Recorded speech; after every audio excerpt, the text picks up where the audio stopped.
up. We'll even be here to cover Oaklawn on Monday, and hopefully Mother Nature will cooperate. They had a tough weekend down at Oaklawn. You don't expect them to get a foot of snow and us to get nothing. Not that we're in the same area. Yeah, we'll see how it plays out through the weekend. Obviously canceled last week because of those severe weather and more expected. We'll keep our fingers crossed for Oaklawn. Here's what's ahead, presented by Claiborne Farm. Fast here in New York, races 7 through 9 to come. And at Oaklawn, races 5 through 10 ahead. Track is fast in Hot Springs. We'll have that late pick 5 for you as well. Race 7, which is 9 minutes away, by the way, here in New York, starts across country. Pick 5, which can play through NYRA Bets. Get signed up, started, play along, and bet any track, anywhere, anytime. Get that offer, that $200 deposit match new customer bonus when you punch in that code at sign up, bonus 200. And you are ready to roll. Again, right there at NYRABets.com. So, Oaklawn. Race 4 in the books. A look at what it's like right now. It was severe last week with the weather, the snow coming down, forcing the cancellation of the action all weekend. Yeah, no, and it's nice that things have cleared up for them and may get a little chilly there into the weekend. I see that next weekend's looking good. I guess next weekend is the Southwest. Obviously a very, very big race for them, and a horse that a lot of people have on their Derby watch, Patch Adams, supposed to run their Southwest, and I know he's a horse. I think he ran a 98 Beyer, breaking his maiden second time out, and the racing there, especially the Triple Crown Trail, can get pretty hot and heavy. We look forward to it. Yeah, that series is tremendous out in Hot Springs. 7th here in New York. Again, kicks off this cross-country pick 5, 6 furlong sprint. Everybody for sale for $25,000. That claiming tag. It's horses who have not won 2 lifetime, which sort of tells you the nature of the condition. There's not a ton of consistency. Yeah, listen, I mean, it's a big field and wide open. I think you're going to see some changes in prices. I don't think that Carol Said No is going to be a substantial favorite. And horses like the 9 Power Driver and the 5 No Factor coming into Horacio de Paz's barn, I think you'll see them come down from their current 5-to-1 odds. But there's just not a ton of form to hold on to here. Yeah, this one here opened up as the favorite. Carol Said No. It's Tom Morley coming off a maiden claiming victory. As you take a look at the race that will kick off this cross-country Pick 5, includes races 7 and 8 here in New York, then 5, 6, and 7 in Hot Springs. Good luck to everybody going after it. Can be extremely lucrative. And I think something for people to keep in mind, you'll see quite a few horses in this race. The 1, the 4, the 5, the 6, the 7, the 8, the 9 are all first-time Lasix. And if you're not sort of aware of the situation, you might look and say that's kind of unusual.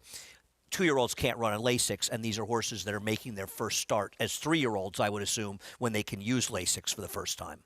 This one here, No Factor, comes in from Finger Lakes. All 3 prior starts for this filly have come at Finger Lakes, including the maiden win, career start number 2. She'll get Lasix as well and moves to a new barn today. A homebred for owner Barry Schwartz, his Stonewall Farm. And, this is not a knock on the trainer. Michael Ferraro does a very good job. You see he's 24% at Finger Lakes over the year, but I'm a Horacio de Paz fan. I am an unabashed fan of Horacio and his training. It's never going to be a bad thing moving to Horacio, and this horse has run the faster figs. But this is something that comes up especially in the winter a lot. You see it a little bit in Saratoga when you'll get some Finger Lake shippers, but the question you always ask yourself is, can these horses reproduce that Finger Lakes form here? If this horse does, I think he's the horse to beat, Greg. And you're getting 5-to-1 right now. Meanwhile, Power Driver, 3-year-old filly on the outside, wins the debut at Delaware, and then immediately thrown into stakes competition where she was 71-1. Yeah, she was way over her head, and I don't even think ran that badly in her second career start. And then they tried to go long, and she ran badly. I put her on top of the 5. They're my main 2 horses. I'm a fan of Ned Allard. He doesn't ship a lot of horses here, but he's been a trainer, has been successful for a long, long time in this game. And it's tough enough to be successful at any level, but these trainers that win year after year over long periods of time have to be respected. Chilly weather, and it's, I believe, next week here. I hear it's getting a little cold this week. It's going to drop down, I think, to around 8. Tuesday and Wednesday, so we won't be here. So I'm going to hibernate at home, Greg. I think I will. I have some plans to go out. I'm a little bit upset about that, but I got to see some movies too. Post parade here coming up in just a moment. This seems like, what were you going to say? No, go ahead. I had a non sequitur. Okay. This seems like. Who's the speed? Just about no one would be a surprise in here, would they? Yeah, I think the 3 and 5 should be forward here. I mean, I think the 1's a little bit tough to, the 2 is a little tough to make off the double negative buyer, unless that's one of your angles. You like horses off back-to-back negative buyers. Here's our post parade. We start with the remaining half of the entry for the 1 and 1A. Adam May breaks 4th to the outside. Only race on the dirt was a sloppy track horse, got bet and showed some speed and tired as more of a synthetic horse. Here's the double negative buyer number runner. If that's your move, she is dropping out of stake races. Now My Stepping Stone comes off a state-bred maiden claiming win. Looks to be the speed. I thought there were others that were faster, but obviously not impossible. Infatuation comes off a win. Yeah, it does seem like this horse is a little light even in this field of the buyer scale. 6-1, moving to the Horacio de Paz barn, no factor. Yeah, and I guess the rider, Louis Rivera, took off. K. Barco is riding. Louis Rivera, I think, woke up with a temperature this morning. He's out. All the early money's been on this one. At Stay, they're still the favorite. Carroll said no. It's all the Carrolls. All the Carrolls are all in. I know somebody who left this horse out of their pick 5 because they thought the horse was scratched. What a dope. Who would do that? My Vanilla Lasix for the first time.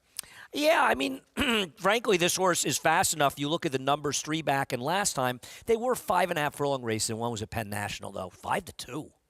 Mirosh Shockley Barnes, selectively sweet, a little tough to make as well. Right, this along with the 2 would be an upsetter.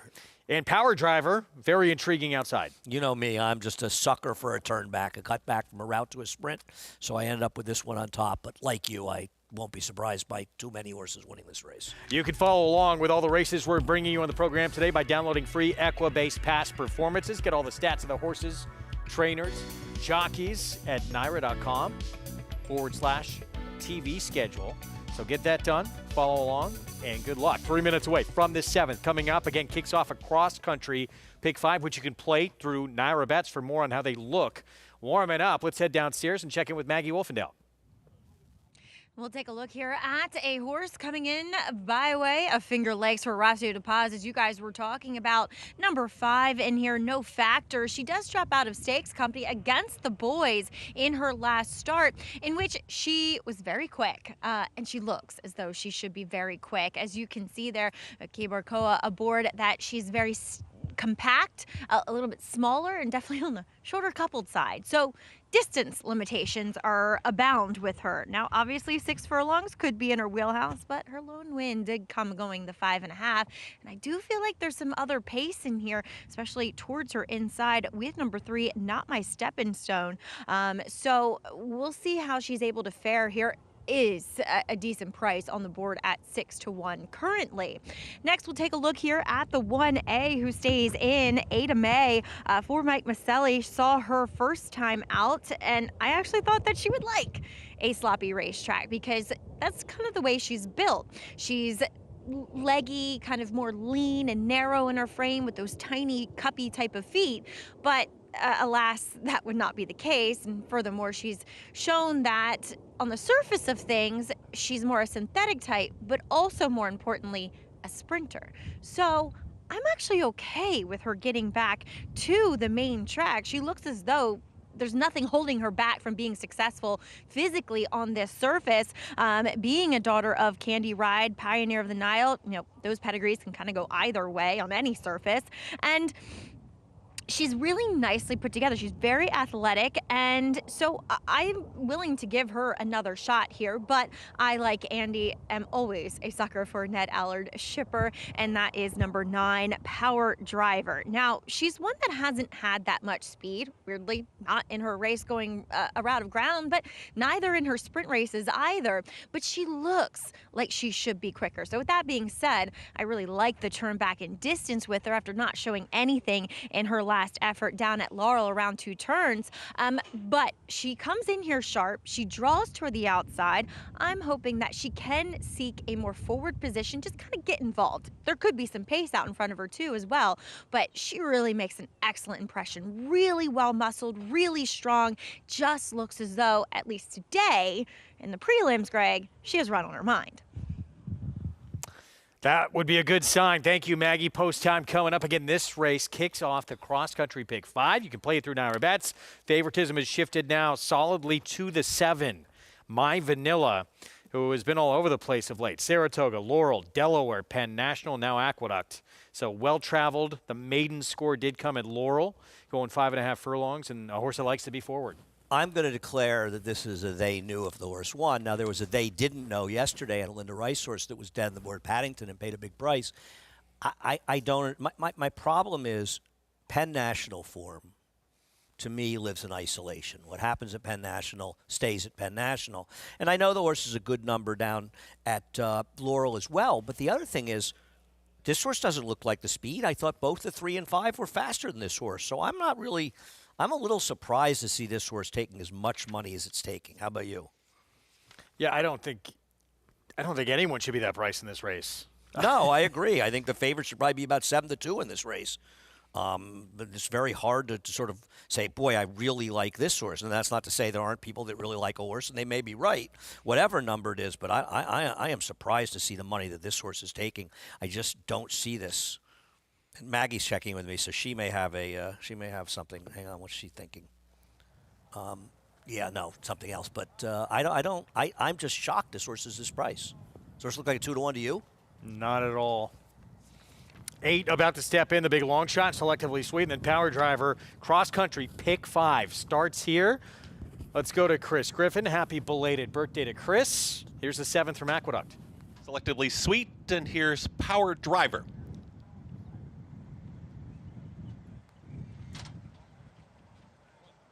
Power Driver going forward.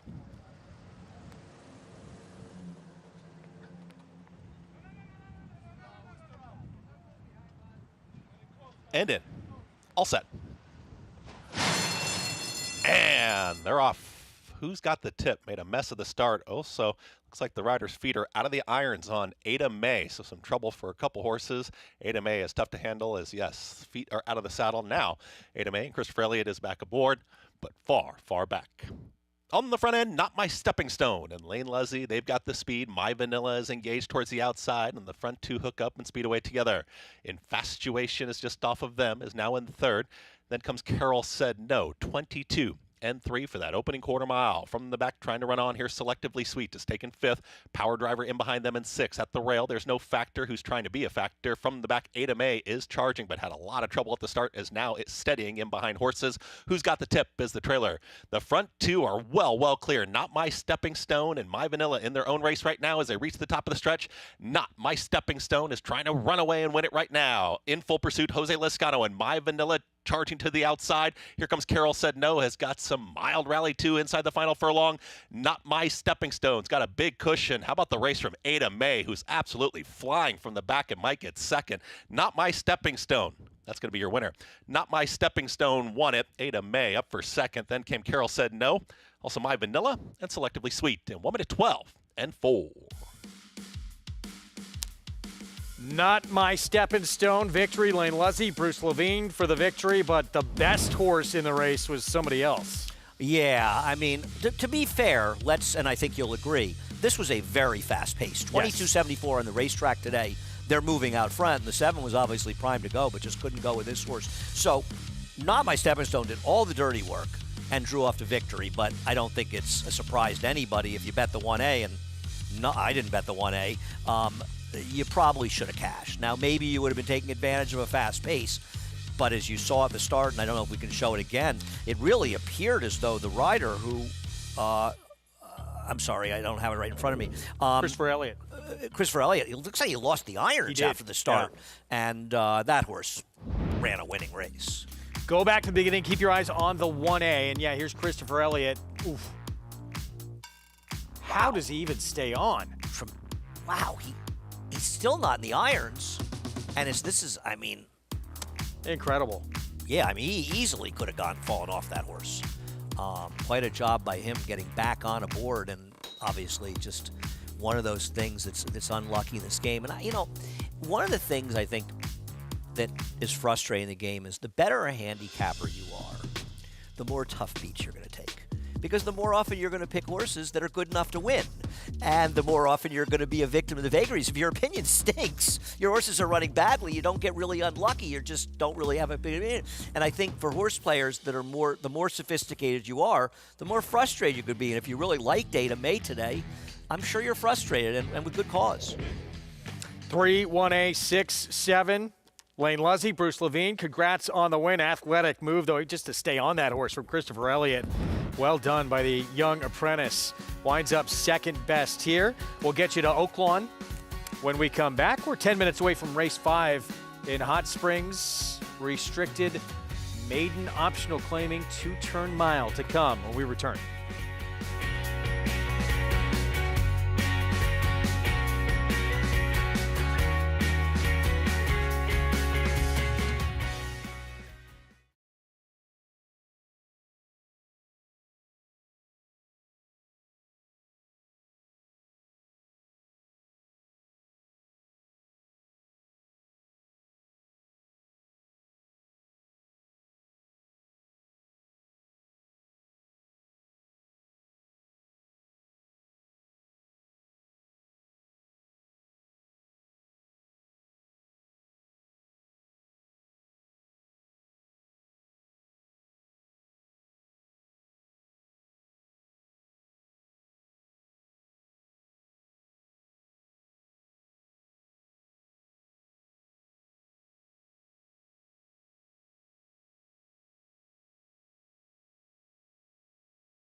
Back with you on our Friday coverage on Fox Sports 2 program brought to you where you can play it all at Naira Bet. Spit any track, anywhere, anytime. Have you been up? You ever been up top of the Empire State Building? I have many years ago, but I have to do it if you come to New York. Oh, yeah. Some of the views are incredible. I was telling you during the break, there's a documentary that was filmed in Belmont called Racetrack by the great documentarian Frederick Wiseman, and there's a festival of his movies is going to be playing at Lincoln Center on February 11th at, I think, 3:30 in the afternoon, so a dark day showing. Nice. We expect all race trackers to be appearing. Got to look this up. I could be wrong, but I think I just read it only took a year to build that. The Empire State Building? Yeah. I'll double check that. I could be wrong. I mean, I was working on it, so I...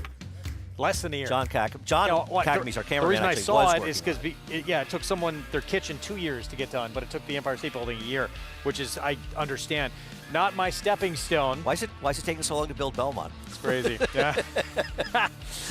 Back-to-back wins now. Bruce Levine with his filly by Bustin' Stones. Always like seeing Bruce Levine in the winner's circle. You know, I was talking about Ned Howard and Bruce Levine. You know, it's one of those categories where Bruce would say, all you're saying is that I'm old. But I'm old too, Bruce. And to me, Bruce is one of the best trainers in New York for many years. He doesn't get the opportunities, but this is a guy who has consistently won here for a long time. How about this research? I'm ready. Empire State Building, 410 days it got built. That's more than a year. My kitchen to get redone took 10 months. But you have a very big kitchen because you're a big It's cook. insane. How does that work? 3-1-A-6-7. in that 7th at Aqueduct. Wow. What has happened to the world? 5th at Oaklawn. It's a long conversation, Greg. Maiden optional claiming race here coming up. And 9-5 favoritism on Gateskeeper, start number 2. We'll get to. We start with Primo Canary. I think this horse is very interesting. Went long first time out. Had some real trouble to start, and I'm not sure he's any good, but I think this horse could run a little. Big debut, just missed sprinting for Gateskeeper. Should be the controlling speed, but stretching out, second time out, not my kind of short price, but the horse to beat. Tactical Man debuting. Not taking any money this first time starter, Bernardini. Frack Baby is taking place. Second time out, Greg Compton. Well, got a good figure first time out. Good enough, stretches out, but not as fast as the 2.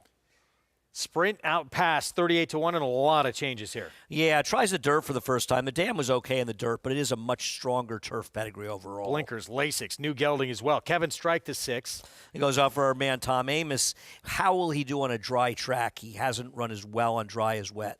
From Brad Cox to Ron Moquette, Landing Craft. Yeah, that's a tough switch to get over. Horse been running in restricted races, but not impossible. Tomcat Tuesday, I thought a major player. For Norm Cassie, really. That a bit of a trip last time out. Does feel like a player. I agree with you, dropping down. Stiglitz, one who got a decent figure last start too, and it was going a mile and 16. My problem is just had a lot of chances, but is obviously fast enough to be competitive. Slight cutback too. Yeah, no, not impossible. Tango Mike, Kenny McPeak. Isn't he the interesting horse? Bet off the board the debut at 6 furlongs, stretches out, and did break slowly first time out. I thought this horse was very interesting. I agree. Fountain Lake, John Ortiz, improbable colt. Yeah, tough post, and just to me has to get faster. So let's go back to the favorite. There's the 2 on your screen, those light blue silks. Gateskeeper, first time out, was forwardly placed pretty much throughout and winds up just missing by a neck and was 2.5 lengths clear of the third place finisher. I wonder if the Instagrams are going to get better with more distance. I'm just talking about one horse, but remember the Chad Brown horse. They've been so fast, in breaking his maiden. He was heavily favored in the Remsen. He just couldn't get the distance. So I wonder, he is the controlling speed, which may give him the advantage. But I'll say one thing about Oaklawn. The riders there are aggressive, so I wonder how easy he'll have it up on the front end. He's the one to beat, but I thought a long shot like the 1 might be interesting, and the 11, to me, were kind of the other places I might consider going. Yeah, interesting race coming up in this maiden optional claiming event. So we'll get back to it. We're 2 minutes away from a start this weekend. Heading down the road to the Kentucky Oaks here in New York with the Busanda and a rematch in our ABR race of the week between the top 2 finishers back on December the 8th here, Ramify and My Sharona, who's still a maiden after running 2 very good efforts for Ray Handel. Yeah, I actually am picking My Sharona in this race, and not just because I like the song, but I think that horse can be forward. Now, there is other speed, but he's not a horse seems to need a lead, and I really think she has done a lot of the running in her races, not knocking at all Ramify, who could certainly win this race, but it just feels like a Chad Brown Juddmonte horse, won its debut, stretching out second time, is going to be way shorter perhaps than he should be compared to My Sharona, who she just managed to get by. Now maybe she will prove to be the better horse, but I'm not sure based on this race that Ramify should be a significantly shorter price than My Sharona, so I ended up picking My Sharona. I picked them 2-1. And it was nature of who trains the winner of that race is going to take a lot more money. I know he may think he is, but Ray Handel, you're no Chad Brown. Then again, Chad Brown's not Jamaican like Ray is. What was the, Ray Handel, by the way, winner on the road to the Kentucky Oaks? The Gazelle. Yeah. A couple of years ago. Promiser America.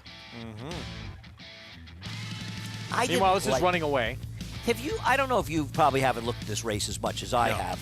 I don't love running away. I think she's going to have trouble from that post in this field with other speed, and she's the one that's going to take money I'm going to try to beat. But to be fair, she ran very well in this race last time out for Wesley Ward, and I think it's a good sign to see him shipping in here, so I could be wrong. I just got to make a decision somewhere, and that's the one I'm trying to beat. Meanwhile, Ruth, start number 2, it's Todd Pletcher. He'll have Jose Gomez riding, a first out winner, but a slowish figure in December. The weirdest race, and you'll eventually watch the whole race because this horse broke well and was forwardly placed and then just dropped completely out. It was 3-5 in this race first time out. I'm not sure. I feel like there's a better chance that this was sort of illusory, that the race just kind of collapsed and she managed to get up because the race fell apart and she ran a slow figure. Having said that, I have seen, and we have seen over the years, Todd Pletcher with maiden breakers that seem kind of slow, that run a lot fast the second time out. Now, this is not a regally bred horse they paid a lot of money for. This is a homebred, but I think is an interesting player in the field, but from a speed figure standpoint, is going to have to get faster. And look, we're still basically just turning the page to 2025, and these 3-year-olds just starting to grow up. Things can change fast. And yeah, one like that, even though it was a slow figure, could be a completely different ball game start number 2. I don't remember any years recently where the Derby and the Oaks right now are as wide open as they are. Because I don't, Immersive was good, but I don't even think she's the best of Brad Cox's 2-year-olds we saw last year, including the Demoiselle winner, as well as the horse who was effective down at Churchill. He may have a strong hand with these other 2 horses, but I don't think there is a standout on either the Colt side or on the Philly side. I'm with you. And there was before, the year before, and it didn't matter. Yeah, I mean, sometimes at least there's that one horse you talk about. Last year there was fierceness. Right. And you knew that he was out there and, he was a big gun. Right now there's some nice horses, but there's nobody out there that you're just like shaking at your boots saying, well, I don't know if I can beat him or her. But, yeah, that could change. We got a long way to go to get to that first Saturday in May as they load up for this 5th here at Oaklawn. 8-5, Gateskeeper. Start number 2 on the stretch out to a mile with Francisco Arrieta. But again, as we talked about, a lot of interesting runners. The 4, Frack Baby at 5-1. Same deal. 6 furlong debut. Ran very good. Now the stretch out to a mile. The 8, Tomcat Tuesday. Starting to take that money now. That price has come way down to 3-1. Oh, yeah, for Norm. You like this horse, huh? Was that my comment that did that? Yeah, I think that's absolutely what it was. I can't see how it would be anything else. The 10. Intriguing. She tried to wire a field going 1 mile and 16th last start and gets a 16th of a mile less. But I don't see how that horse is going to be able to control in this situation with a 2 in there from that post. So I don't see him getting the same getting the same kind of trip. I'm curious to see what I think. The Rail is an interesting horse. Second time out for Chris Hartman. And the 11. Look at and the 11 I think is very interesting. Why was this horse taking so much money? It's not like he's got an abundance of a pedigree. That's the Kenny McPeek, second time starter. More on McPeek and his superstar filly a little bit later in the show. Right now, set for the 5th from Oaklawn. Let's go to Matt Ditterman for the call. Fountain Lake, as they've loaded Tango Mike Mike. Fountain Lake to the outside.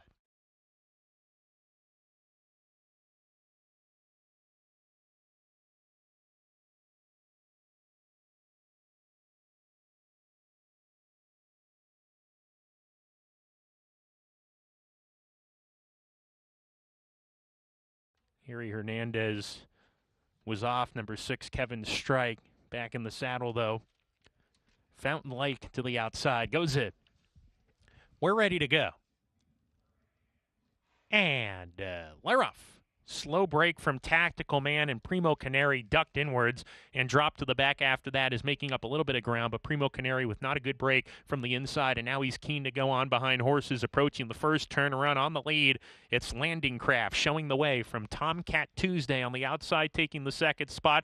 Gateskeeper is asked to relax off the pace today, is third, but he's not far off, obviously. 1.5 lengths or 2 behind on the fence. 1.5 lengths to Frack Baby, then sprint out past Fountain Lake. Tango Mike Mike between that pair. Another 2 lengths to Primo Canary, who's still eager. Stiglitz joins him. Kevin Strike is second to last, and Tactical Man is at the rear of the field. They're down the backstretch, about a dozen lengths from first to last, and the pacemaker is Landing Craft with Manny Esquivel showing the way by a length. Tomcat Tuesday on his tail right behind in second.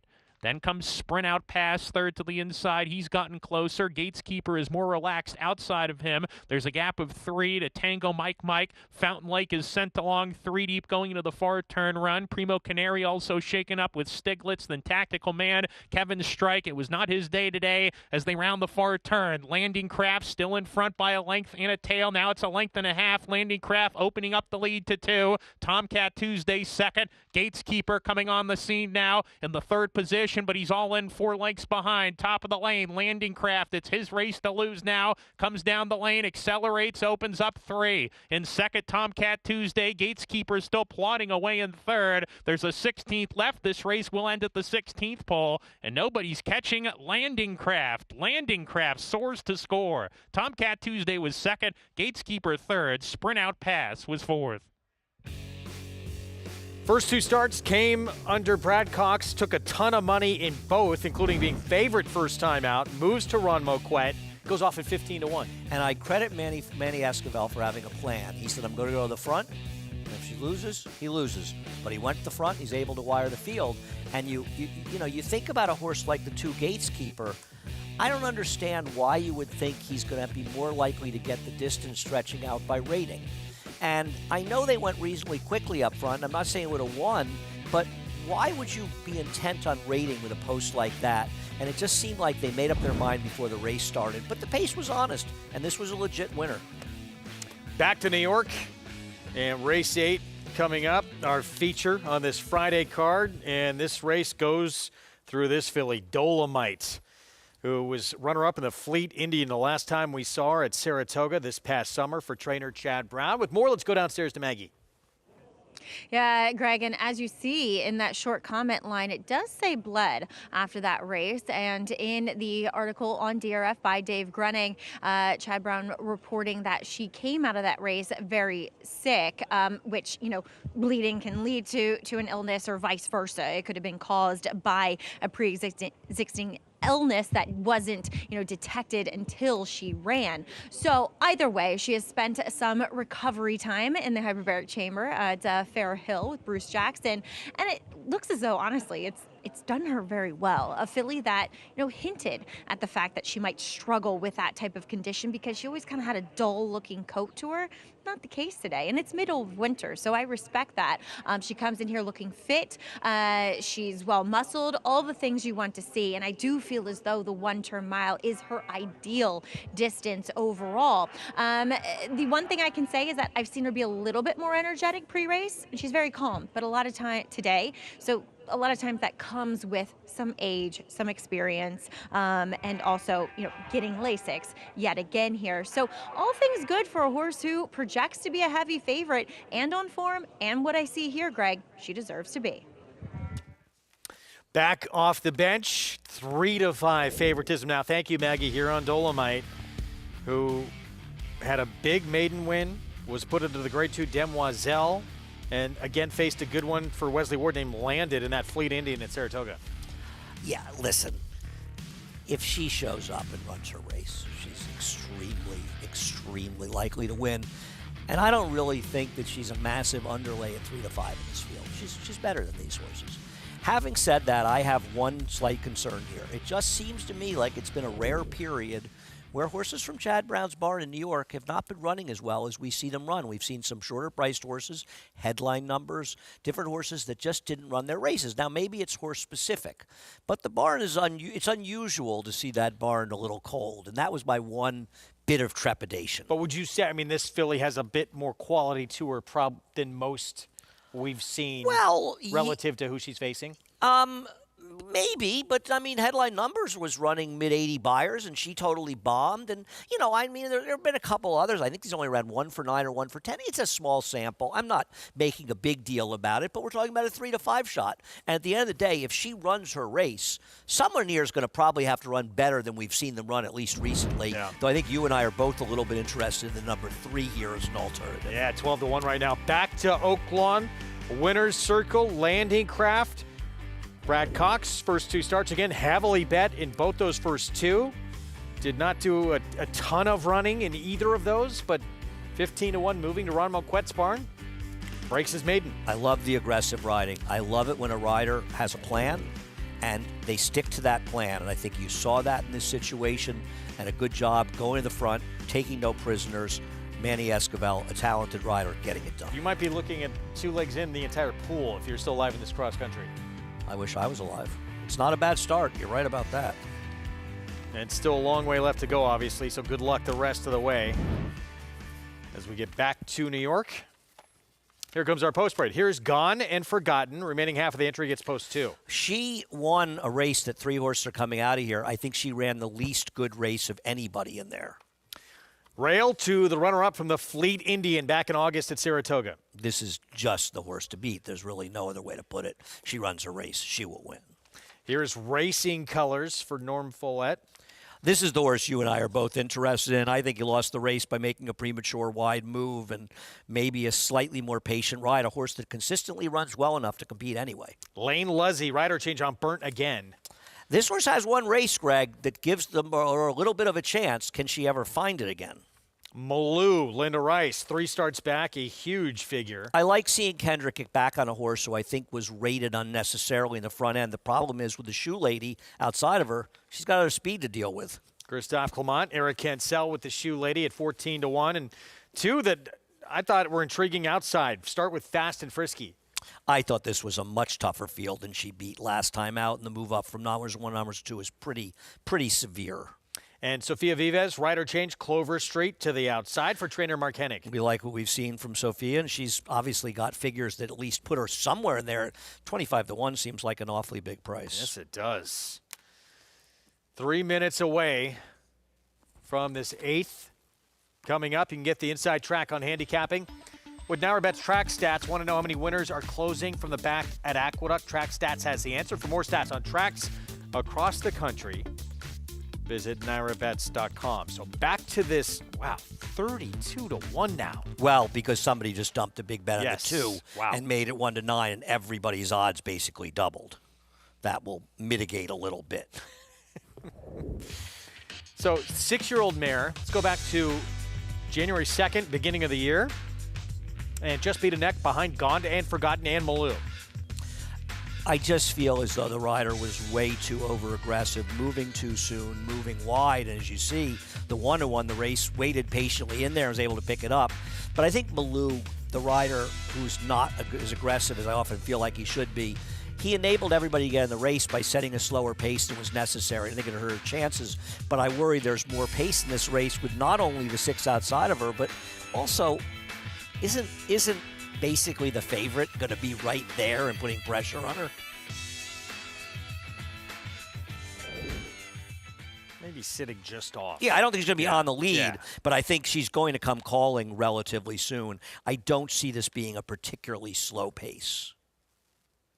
Minute to post here in the 8th, and all that money. Now someone dumped a whole lot of it on Dolomite, 1-9 as we go back to Maggie. Holy moly. Yeah, that's a really short price on Dolomite. But we'll take a look at some of the rivals that will challenge her, and maybe trying to do so from the front end will be number 5, Malou in here, who, since Linda Rice brought her back from the July to October layoff, has been in really good form. And she's been very game, albeit in those narrow defeats in her last 2 at this level.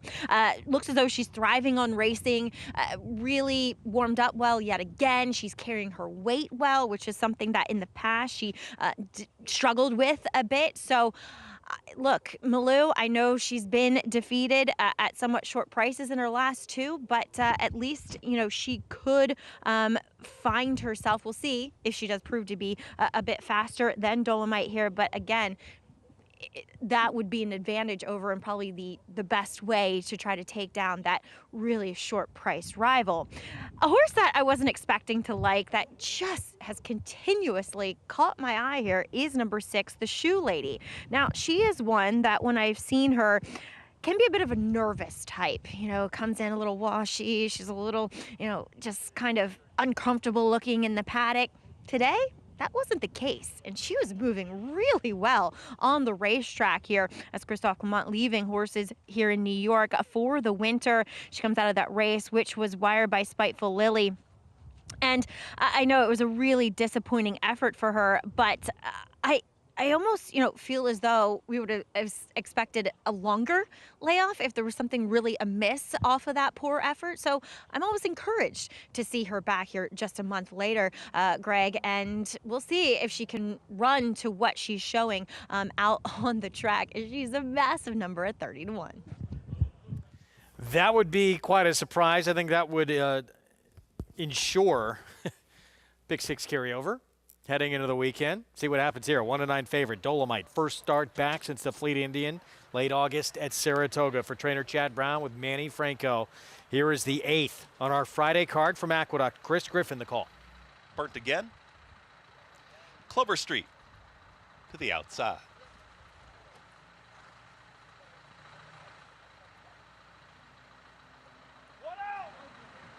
Clover Street goes in.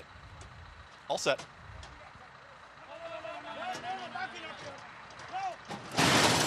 And they're off. Dolomite was off very slowly as the early trailer. Dolomite was off last. The Shoe Lady has early speed, so does Fast and Frisky, and towards the far outside comes Clover Street, is engaged, is right there in third. Just behind them is Malou as they get set to come out of the chute, and At the Rail, Gone and Forgotten is followed to the outside by Racing Colors. Dolomite has now worked into it as a touch keen now, is right up on heels, has taken the 5th spot. And on the far outside there comes Burnt again. Pretty tightly bunched now as they went through a 24-second flat. Opening quarter mile, the leader is the Shoe Lady. The Shoe Lady at a big number is chased by Fast and Frisky towards the outside. Clover Street is right there in third. In between horses comes Malou. At the Rail, Gone and Forgotten. Sabachi with 3 on the day, looking for 4. Here comes Dolomite towards the far outside. The favorite is right in behind this leading group with less than a half mile to go, and they went 47-3 for a half mile time. The 2 at the back are Burnt again, and Racing Colors starts a rally. It's still the Shoe Lady dealing with Fast and Frisky. 3 wide as Clover Street. Dolomite is just passing rivals with ease, and here comes Dolomite and Manny Franco towards the outside. Will be 4 wide as they're approaching a quarter mile left to go. Malou is in 5th, right in behind them. Shoved along under a drive there is Gone and Forgotten. They reach the top of the stretch, and the leader is Clover Street. Dolomite is traveling well, and here's Dolomite who gets the cue, and the favorite is trying to run down Fast and Frisky, who is very game towards the inside. Malou is chasing as well. Dolomite, the heavy favorite, has got to pick it up, is trying to catch Fast and Frisky in the oncoming strides of Malou. It's 3 across the racetrack inside the final 16th, and Malou is now challenging Dolomite for the lead. Malou with the head in front. Malou wins it over Dolomite. Then came Fast and Frisky. Photo, Clover Street, and Racing Colors in 1:38.27 seconds. Malou, Kendrick Carmouche, Linda Rice with the victory here, getting by the huge favorite. It got a little out of the gate a little bit slow here. Yeah, no, I agree. And that, you can say in a close finish, that probably cost you the race. Having said that, Malou ran in a way she hasn't really been running recently where they rated her. Now she is a horse that's been effective rating in the past, and it was a good job by Kendrick, and you want to say he was a little more patient. He waited, he saved ground. Whereas Manny really sort of felt it was one of those, I'm riding the best horse, I'm not going to get in trouble, I understand that. Give a lot of credit to Malou. Change of running style, very good ride by Kendrick, getting it done. She gets the job done. Yes, the 2 was best. But you know something? Even best, she didn't run particularly well, Greg. She's supposed to be good enough to overcome getting left a length in this race. Wouldn't you agree? It's frustrating, Yes. but you know what I'm saying? Going to benefit quite a bit, though, from this right off the bench. Oh, right. Start. Yeah, made the move, made that arguably premature move as it turned out, while Kendrick sat chilly and was much more patient. You could pick this apart, and it's going to make the 2 running the best race. Malou. When you're 1-4, you're 1-4, even if a little overbet, I don't think she's massively overbet at 1-2 or 3-5. You're supposed to be good enough to overcome that, and she simply wasn't. So it's Malou. 2 wins now, 2 very narrow runner-up finishes the last 4 starts. Kendrick Carmouche waved to the crowd, and it's a 5-1 upset here with just that heavy attention on the betting board going to Dolomite, and not her day here back off the bench. Linda Rice owns and trains.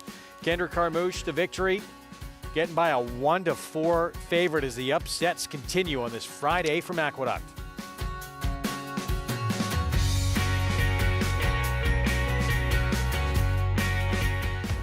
Idiomatic in front, 16th to go in the Juddmonte colors. Florent Giroux aboard. Idiomatic to win the Grade 1 Juddmonte Spinster. Idiomatic is taking the lead. Clippier trying to squeeze through, but it's going to be Idiomatic to win. And Idiomatic just opens back up here with every stride. No catching. Idiomatic winning the Juddmonte Spinster for Florent Giroux. Curlin, the classic sire. Horse racing? Check. Weekly promotions? Got 'em. Huge payouts? You bet. With Naira Bets. Download the app today and bet on any track, anywhere, anytime with live HD horse races, betting tips and tutorials, expert picks, and more. You bet with Naira Bets. Join now for a new member bonus at NairaBets.com. City of Light, multiple Grade 1 winner, who posted 7 triple-digit buyers, stands to continue the legacy of his sire, Quality Road, with graded stakes winners, Menti, Chop Chop, and Formidable Man. Sire of multiple Grade 1 winner and champion 2-year-old Fierceness. A powerhouse win. City of Light, a proven sire in the making, standing at Lane's End Farm. There's a big, bold, beautiful world waiting to be explored by you and your friends, of course. But not just any friends, the best of friends. The kind of friends who let you do you. Because in this world, it's positive vibes only. And when you get in the zone here, you stay a while. These aren't just good times, they're the best of times. And your time is now. So come explore. Resorts World.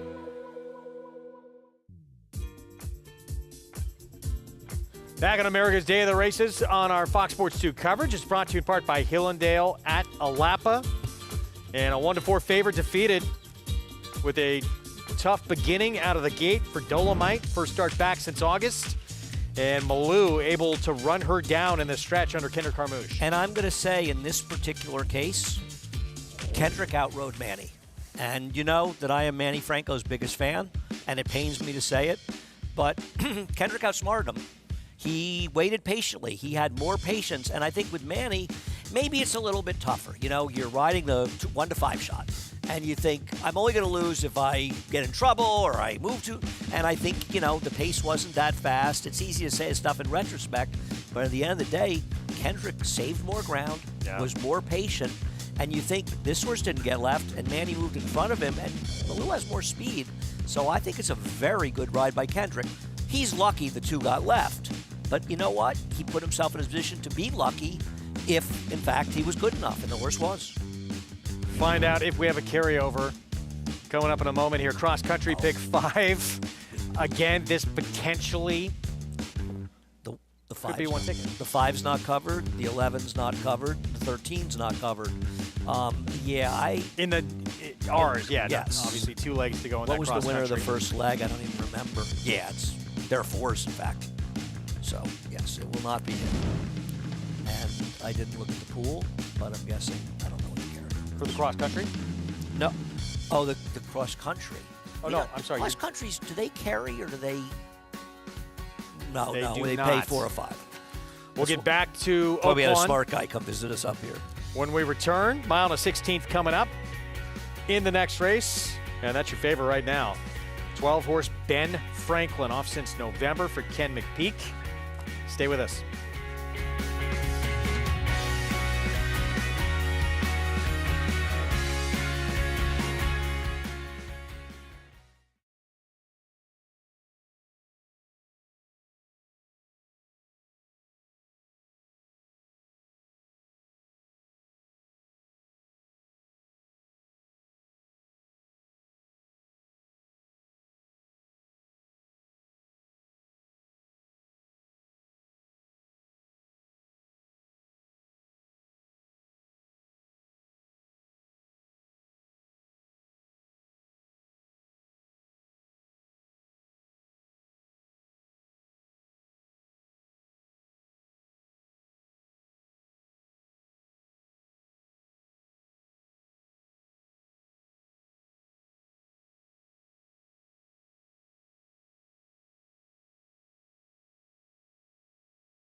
Back with you on our Friday coverage.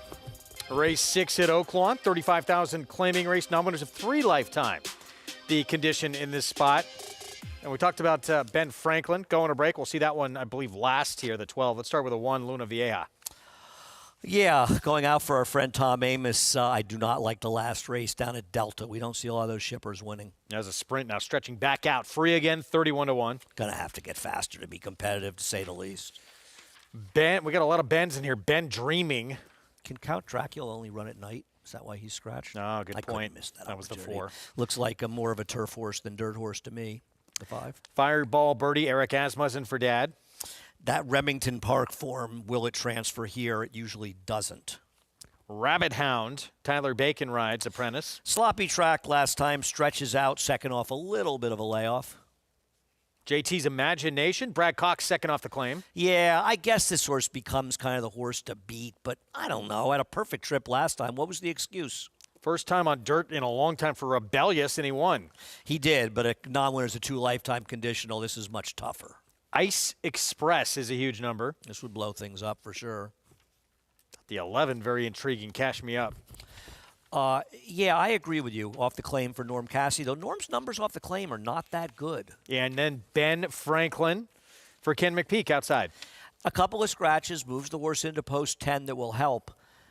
Does this horse on the recent form feel like a 5-2 shot from an outside post? No. I mean, I feel like the horse had much better form last spring, but I don't know that the recent form is nearly good enough for this horse to be favored out there.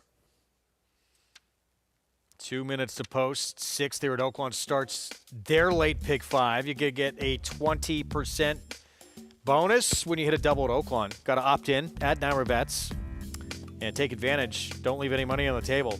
20% double bonus. Take advantage. Opt in at nyrabets.com. So let's look back at this one. The 8, JT's Imagination. Brad Cox claims this horse first off the claim in this December 20th race. Nearly gets it done. Misses by 3/4 of a length with some traffic. But here's the thing about this race. I mean, did she improve? Did he improve at all off the claim for Brad? I don't really think he improved, right? I mean, basically ran the same figure he was running for Joe Sharp before that. Got a very good trip in here and just really not able to get it done. A logical horse that certainly can win the race. And frankly, 4-1 is a pretty square price. Are you surprised this horse is this big a price? Yeah, I think that's... There's quite a few contenders, but yeah, obviously that barn's always going to take a little extra money, right? Yeah, you would think so. I mean, but there are a lot of barns there that take money. Yeah, I mean, this one, is it not considerable red flags with the big drop in class here? For Ben Franklin? Yeah. Well, I'm just sort of taking a look. A 5-year-old gelding. His form has declined. He's basically shown that he's not going to win a non-winner's a 2 lifetime, right? Non-winner's a 2 other than, excuse me. So maybe Kenny's just being realistic. On the other hand, he's going right in for 35, kind of saying, please claim me out of this race, and I don't want to expose his form, run him for 50, expose the form, and then not get him claimed. Obviously, he can win. I don't love taking that price, though, given the post on this horse and the relatively recent efforts. Better horses or not. Yeah. 5-2 here in the return for the 5-year-old campaign for Ben Franklin. Again, get signed up started. Play along, bonus 200. Code to use for new members at sign up at NYRA Bets. As we get set for the 6 at Oaklawn, start of the late pick 5. That includes, whenever you're talking Oaklawn, some extremely competitive betting races, but certainly that 9th race. I have not done any work on the rest of the card because I'm not going to be here, so I can't. But I tell you one thing about Oaklawn. Their racing is as competitive as any track I've ever seen. I mean, you know, and good fields. You know, they'll have a field of horses that run 90 buyers, and you feel like 6 horses can win, 7 horses can win. I don't know if this race is really as wide open perhaps as some others, but they have competitive racing there. So who are the horses? If we think the 12 is over bet, and we think the 8 is a little bit. I didn't trust the 6 out of the Remington form to reproduce that, but obviously that horse has some fast races there. The 7's interesting. The stretch out, second off a layoff. I wish with the 7 horse that he had some faster races there. On the other hand, His races are fast enough to compete, and he could be very interesting, closed a little in the mud. Another horse, though, whose best races are at Prairie Meadows, but he's run well at Oaklawn in the past. I agree. I think the 7 and maybe the 11 are the two horses. If you want to take two horses that are slightly better prices, the 7 and 11, both Rabbit Hound and Cash Me Up feel interesting. And I know you were not that high on Luna Vieja, but obviously a setup race off the bench coming back. This horse is more effective going longer. 5-1 right now, and horse could benefit off that. And has run some big figures, DQ'd out of a win at Oaklawn, December of 23. No, he's got fast figures. You're not wrong. He's got fast figures going back. I don't love the effort at Delta, but maybe it was just a prep race to come here. Could beat him to break their maiden back in June of 23. Paddington, who just won here. Claimed out of that race yesterday by Tom Morley. For Linda Rice. So it ran against Highland Falls last year. Cyber and Phineas Fogg, who's been in great form here. No, you make some good points about that horse. I think the 12 is a good bet against a 2-1. Not a horse that'll shock me if he wins, but I don't love the drop down and the outside post, and I think he's a vulnerable favorite. Not a real long run to that first turn either. And this horse not with much in the way of early pace to get position. So we'll see what Julien Leparoux tries to do with Ben Franklin to save some ground here. 6th from Oaklawn. Starts the late pick. 5, let's go to Matt Dinnerman. Founding fathers, Ben Franklin. Here's Ben Franklin. Go again. We're ready to go. And we're off. Ice Express got squeezed at the break.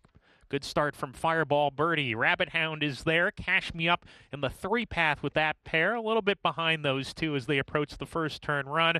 It's Rabbit Hound with a head in front of Fireball Birdie, who holds the inside position. Cash Me Up, not intent on getting the lead. He's going to take back to 3rd in the run around the clubhouse turn. Ben Dreaming, Luna Vieja are side by side. JT's Imagination and a clump of horses. Ben Franklin just past him. Free Again, a bit keen behind the speed today, has dropped back to the second last spot. Ice Express on the outside is making up ground after the slow getaway, and he's moved up all the way into 4th within 2 lengths of the lead down the back stretch. Rebellious at the back now with Free Again. Not a good go for Free Again on the first turn. Got shuffled back in traffic to the rear. A clumped up field separated by 6 lengths as they head down the back stretch. Rabbit Hound, not a fast pace on the lead for him. Went 24-2 for the first quarter, the half, and 48-4. So they're going at 12 clips each furlong here. They hit the 4-turn run. Rabbit Hound, the leader here by a neck. Cash Me Up is right there in the 2-path, and Ice Express is 3 deep with that party. Had to use some energy to get to where he's at. He's battling on the front end. Fireball Birdie shaken up down on the inside. Luna Vieja is right behind the leaders as they come to the top of the lane. He's trying to get outside of Ice Express at the top of the lane. Ben Franklin is caught deep, turning for home. Still has 4 lengths to gain and needs to quicken. Doesn't look like he's going to get it done.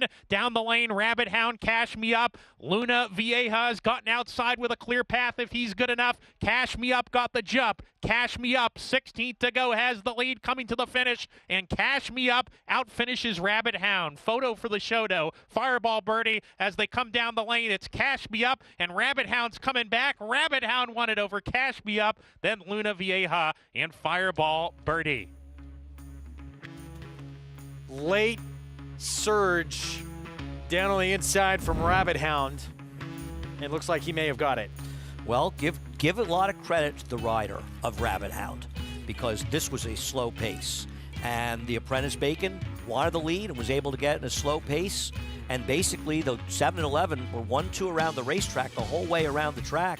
The one did a reasonable job picking up some pieces towards the end and was getting there given the pace. But we mentioned it before, the 7 and 11, we said, were the 2 interesting horses, and then you threw the 1 in. And the key to this race was betting against the 12, who really had nothing. Back to New York, and we're going to close out this Friday card with a New York-bred $30,000 maiden claiming race, the one to beat. 1-turn mile here, this one right here, Accidental Bid. Lowest level he will have run at yet. It's David Donk, first off the claim with a 5-2 favorite. Post-break when we come back.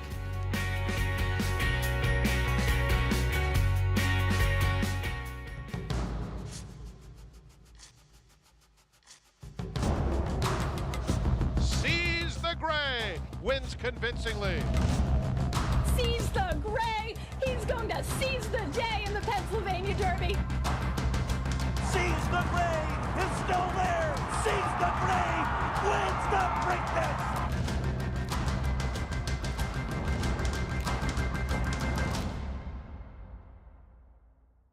Enhance your handicapping with AI Fast Facts, exclusively on Naira Bets. Open your Naira Bets app, click View Runner Details, and a stat-driven fact will appear for all U.S. thoroughbred racehorses. Download the Naira Bets app to start using Fast Facts today. RaceLens is the most in-depth product in horse racing, with unique features found nowhere else. True odds, predictive analysis, and pace projection. RaceLens. It will change the way you follow horse racing and take your game to the next level.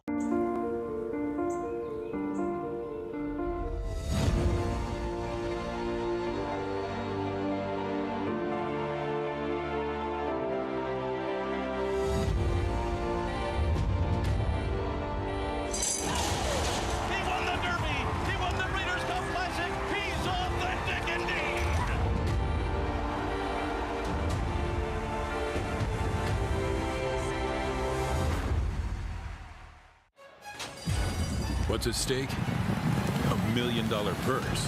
Oaklawn Stakes races are where horses step out of the shadows and into the spotlight, and where Triple Crown dreams begin. The Southwest Stakes is coming. It's the race where the legend of Mystic Dan began. Mystic Dan is turning it on. And it's back and bigger than ever. Big crowds, big names, and a big old payday.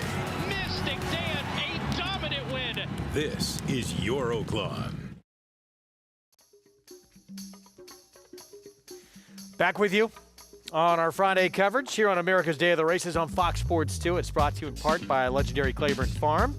100 years of doing the usual, unusually well.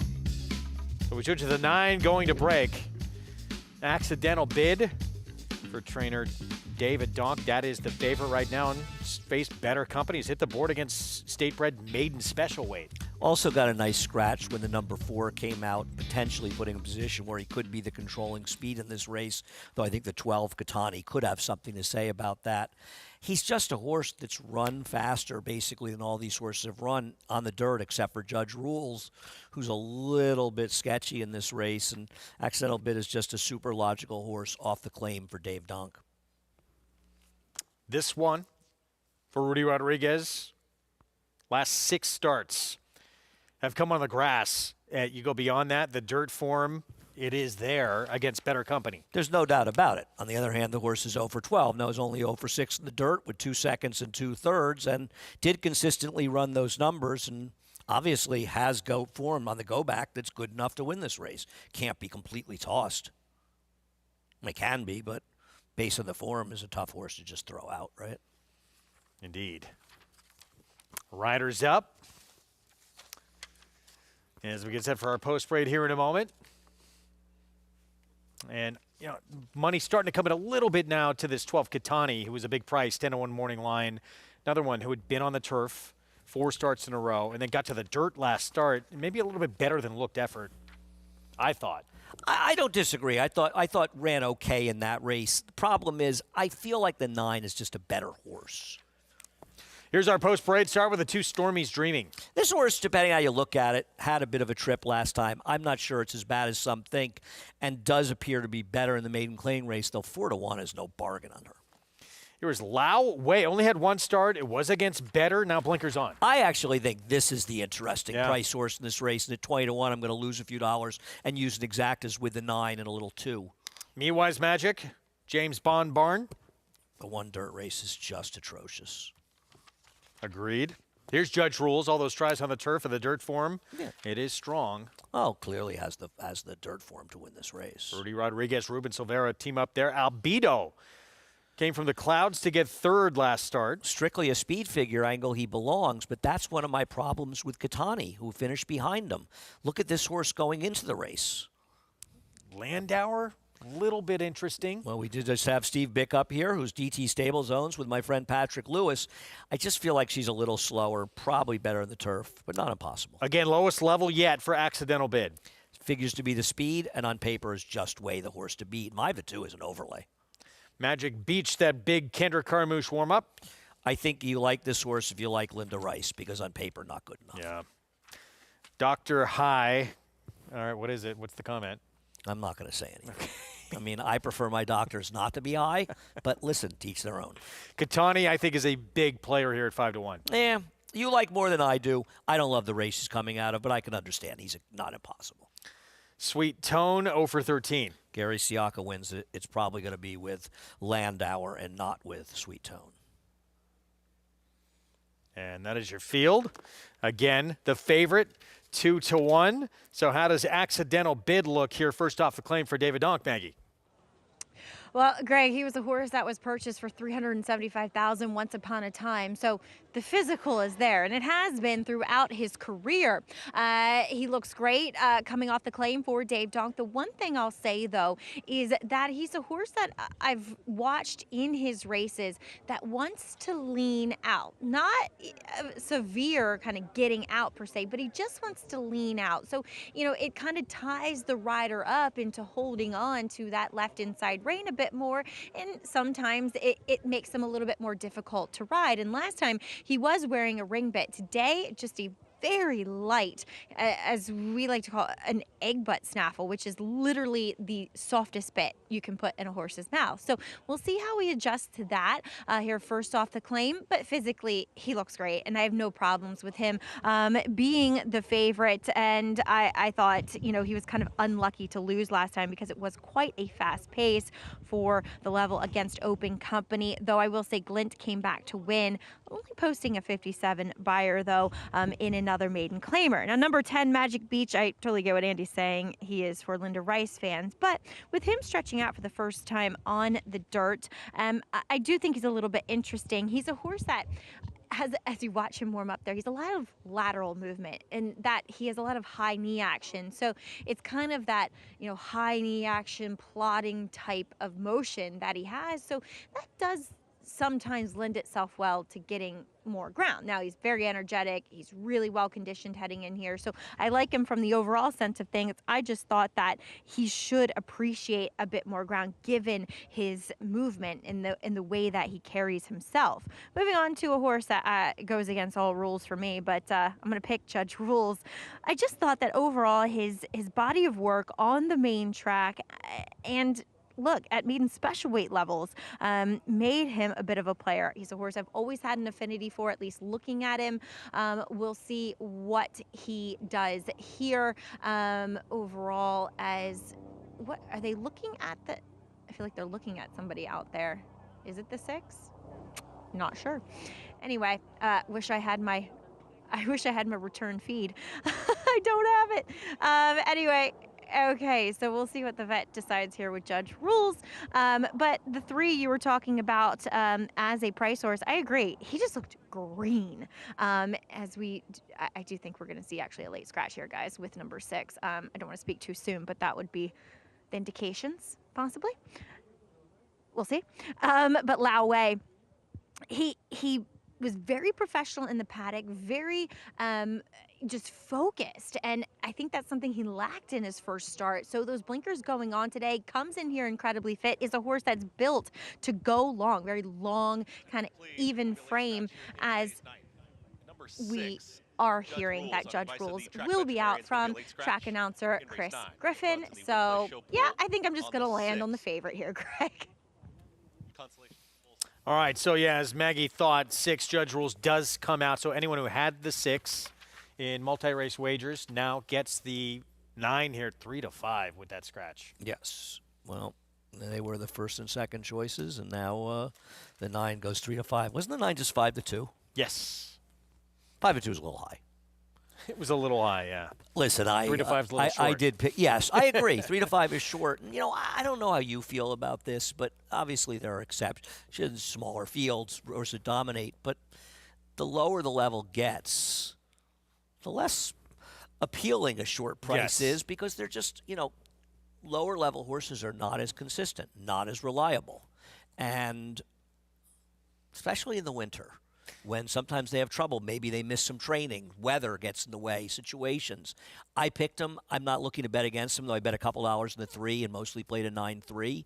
but 3 to 5 seems a And little bit it's short. obviously race-specific, horse-specific, but as a general rule, that's, as you're saying, to your point, if you're trying to find singles too or narrow things down, you probably want to do it in races with a little bit classier of a horse than a level like this. If you're playing pick 3s, pick 4s, pick 5s. A reliable horse like Dolomite. Exactly.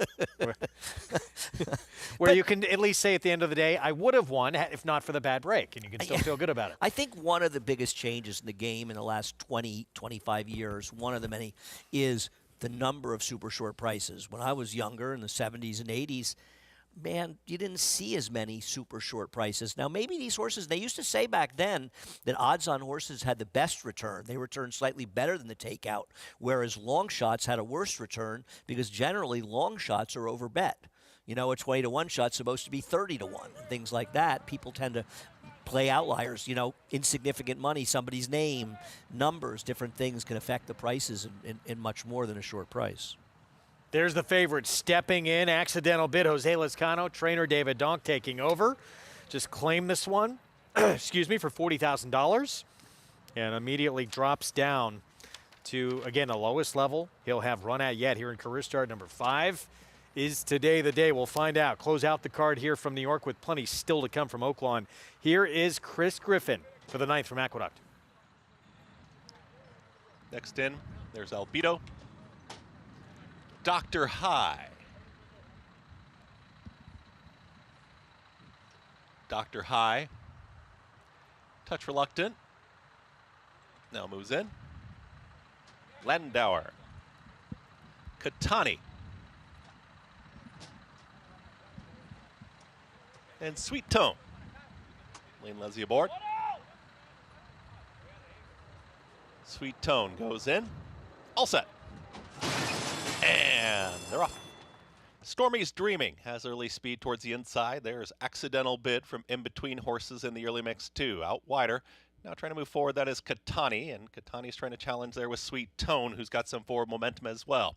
In between horses there comes Magic Beach, is going to be moved back to 5th, is here moving on through. That's Layaway, and now Layaway wants to get to the rail and hold that position. Accidental Bid has the lead, is up by 3/4 of a length. Layaway towards the inside and Katani towards the outside. They're 2nd and 3rd.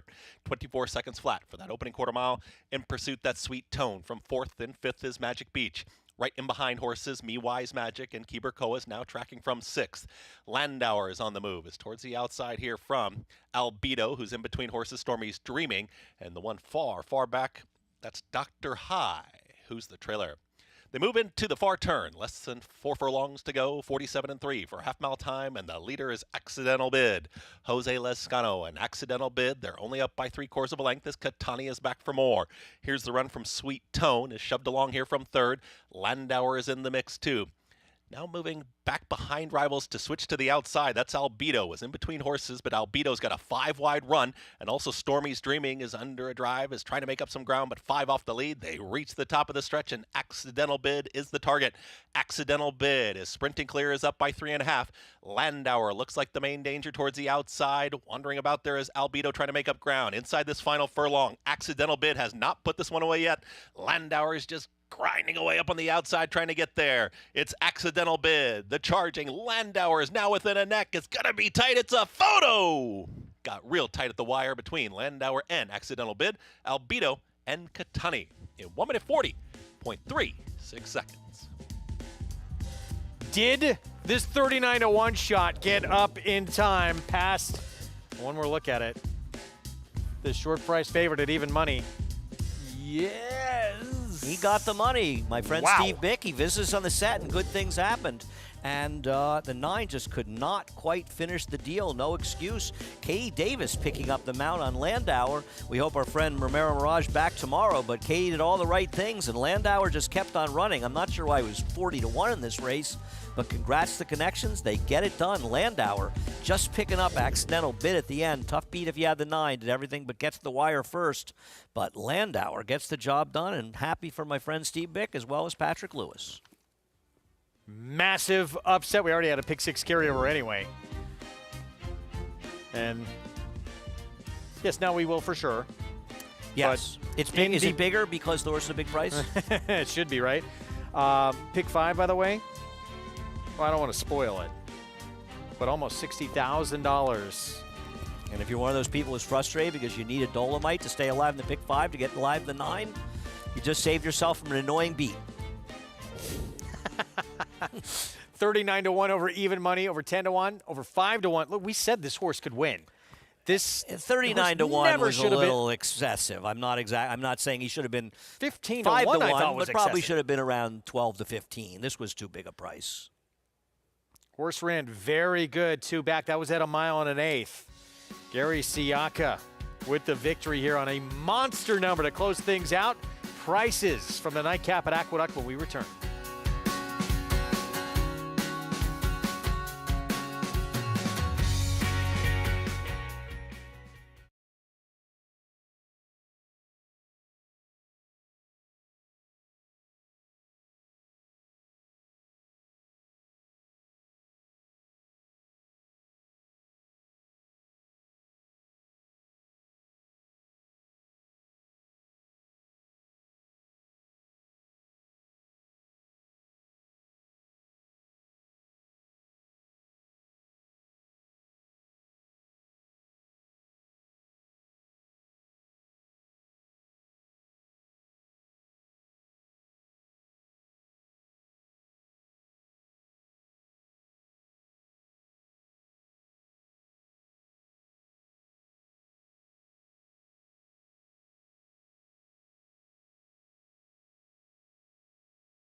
Back in our Friday coverage, and just barely this huge long shot, 39-1 Landauer, getting by an even money favorite to close out this Friday card. Katie Davis, Gary Siaka, DT Stables, and Patrick Lewis, your winning connections. I can't believe a horse just paid $80, and the owner hung out with us for about an hour on the show, and we didn't bet a few dollars for along with us. Said no information. Obviously keeping it very close to the vest.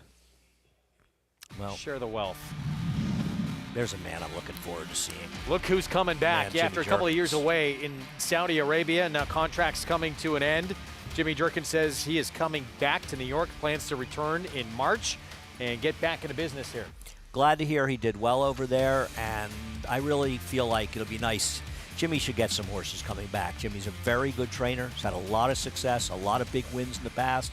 I mean, obviously the Jerkins family needs no introduction, but even his father. Jimmy is just an outstanding horseman. One of my favorite guys, and there's Steve Bick, we were just mentioning. He's like Zelig. He's everywhere, trying to steal the thunder from Jimmy Jerkins, but looking forward to seeing Jimmy. Texted him, told him can't wait to see him back in New York. He'll be back soon. Yeah, went there without his wife. She was unable to work Well, over that's there. one of the problems. Shirley Yeah. couldn't get work over there, and I think that's been one of the problems and why he wants to come back. But glad things went well, and hopefully Jimmy gets back and gets a chance to some people because we know what he can do when he gets a chance. You were saying how much time we spend together on the set. I spend probably more time with you than I do with my wife because we're together so much. If we couldn't work together, I would not accept the job.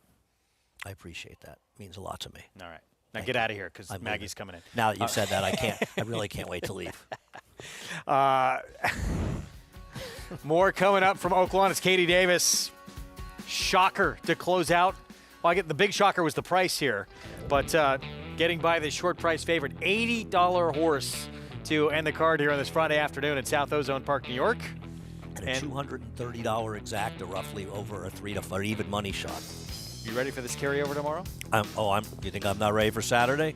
$28,000 carryover the pick six. I'm so excited. I'm going to spend the entire 3 hours with you tomorrow. Okay. And then we'll see if you're happy that I stuck around. You're not going to leave early on me. I appreciate it. I'm not going to do that. All right. We'll see you go home study. We'll see you tomorrow. Oh, I'm studying. I'm studying Thursday for next week. Maggie Wolfidel, Sarah Elbawi joining me after this timeout. More coming up from Oaklawn, including their feature, when we return on our coverage here on Fox Sports 2.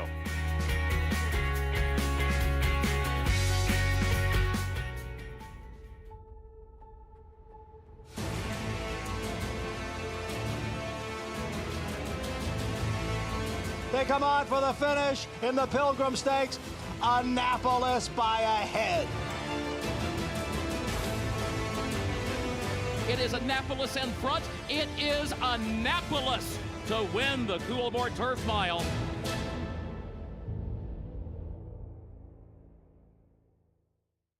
Horse racing? Check. Weekly promotions? Got them.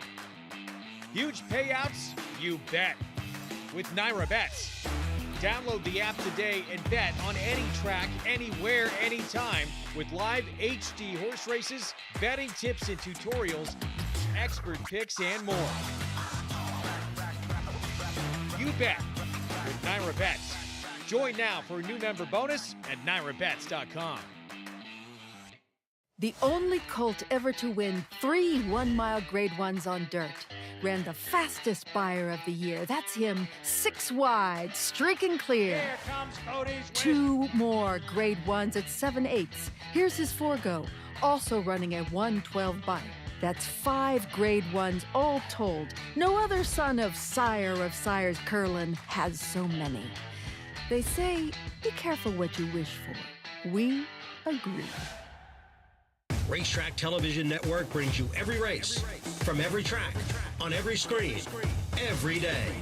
With monthly packages starting as low as $5, RTN gives you great value and access to more live HD streaming and race replays than anyone. Visit RTN.tv today to sign up and watch on almost any device, including Roku and Amazon Fire. RTN has packages that start at $5 per month.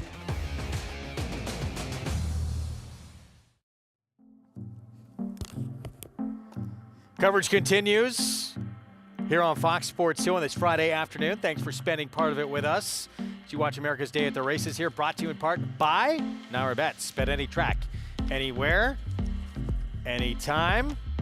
2 new partners up here on the desk with me, Maggie Wolfidel, Sarah Elbawi. Good to see you both as we get set for the remainder of this card out at Oaklawn. Yeah, looking forward to it and talking through it with Sarah as well. And glad we're just racing at Oaklawn. The weather's always we showed, kicking off the show, how we lost last weekend, and we'll see what happens the rest of the weekend as well. Monday, potentially in jeopardy, but we'll keep our fingers crossed. We will. I mean, they have a good card drawn for Monday, and it seems as though they've been able to put together a good card each day that they have so far this week. So hopefully they can stay on the racetrack, but we'll monitor that situation as it unfolds. 7th here at Oaklawn, mile and an eighth allowance race. It's non-winners at 2 life. Fillies, mares, 4 and up. We have a fast fact concerning our colleague, Tom Amoss.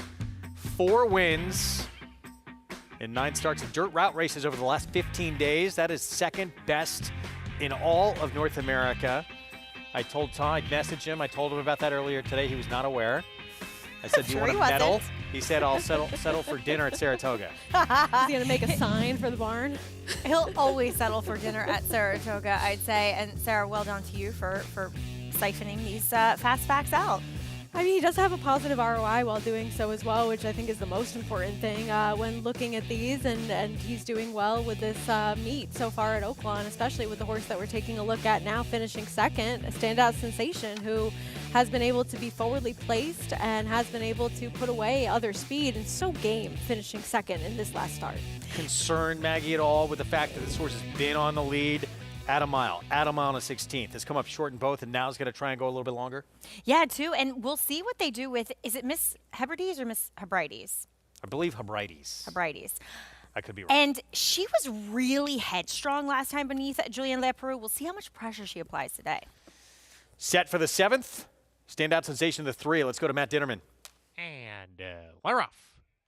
Angel of Faith gets the first call. Standout sensation per usual. Flashing her customary front-running speed. Miss Hebrides on the lead as well. Miss Hebrides with a head in front of Standout Sensation on a hold with 1 lap to go. Angel of Faith takes back to third with Viable. Gap of 2.5 to Irina's Charm, and Lemon Muffin is at the back of the pack. Half dozen fillies and mares hit the first turn run, and Miss Hebrides is in charge. Miss Hebrides getting to the rail, clears off, opens up a length on Standout Sensation, who runs in second. Viable in a pocket third to the inside of Angel of Faith. Gap of 3 to Irina's Charm. Already being nibbled along a little bit, approaching the back stretch run, and she's 2 clear of stretch running Lemon Muffin. 5 furlongs left to travel. The field separated by 7 lengths down the back stretch, and Miss Hebrides is the leader by a length. Standout sensation now stalking, playing a stalking role today in second after being on the lead in her last 2 races. Viable races in third. The Kentucky Shipper down on the inside. Gap of 2 to Irina's Charm, joining Angel of Faith, and another 2 lengths to Lemon Muffin as they go into the 4-turn run. Miss Hebrides still on top of length. Standout sensation right behind in chase mode second. Angel of Faith is given way, is done. Viable third, but is now 5 lengths off Miss Hebrides. Irina's Charm alongside of her, and Lemon Muffin's trying to get into it. She's in the 5th position and needs to pick it up. Top of the lane, Miss Hebrides. Julian Leparoux riding this one confidently. Looks like he's got run under him, this Julian Leparoux, and Miss Hebrides off the turn is in front. Standout sensation still chasing right behind Lemon Muffin into the 3rd position, but has a lot of ground to make up on Miss Hebrides, who approaches the 16th pole, and she's in complete control. She's gone 4 lengths clear. Miss Hebrides coming to the finish well ahead. Miss Hebrides gate to wire. Standout sensation 2nd best. Lemon Muffin 3rd. Irina's Charm was 4th in a strung out field. Ken McPeak, Julian Leparoux, Miss Hebrides. She actually broke her maiden Saratoga in the mud at 1.25 miles in the 2nd start of her career. So getting out to this 1 1/8 was well within her wheelhouse. And Sarah, Julian Leparoux, learning from that ride last time, pulled no prisoners and went straight to the lead from the gate. Yeah, they knew that they had to make some sort of change with the tactics because Standout Sensation was able to best her the 2 times that she was able to get in front of her. But you knew with her, distance was not going to be the problem after those 2 races at 1.25 miles, and they were able to secure the lead without much of a conflict from Standout Sensation. It seemed as though they were very happy to stalk and sit off her, and ended up being a mistake for them, but working out for Miss Hebrides. What was weird? The 4 was favored over Standout Sensation in the end. Yeah, and then finished nowhere. Nowhere. I had absolutely no answer. But yeah, a huge price on the winner, though, Miss Hebrides at 8 to 1. 2, 3, 5, 8 here in the 7th. That started the pick 4. We'll have those prices when we come back. We're going to take a timeout. Top 4 finishers will get reunited from the Mistletoe back on December the 14th. They'll meet again in the Pippin coming up this weekend, including your dominant winner of that race, Corning Stone 4, Ken McPeak and Julian Leparoux. Stay with us.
Back with you on our Fox Sports 2 coverage. Mr. Brighties takes the 7th here in Hot Springs. Ken McPeak, Julian LePeroux. Is LePeroux on board for that maiden score back in August at Saratoga? Back aboard today. Yeah, and he pulled no prisoners from the gate today, Greg, in that he sent her away from there. She wanted to get headstrong last time out, going a mile and a 16th.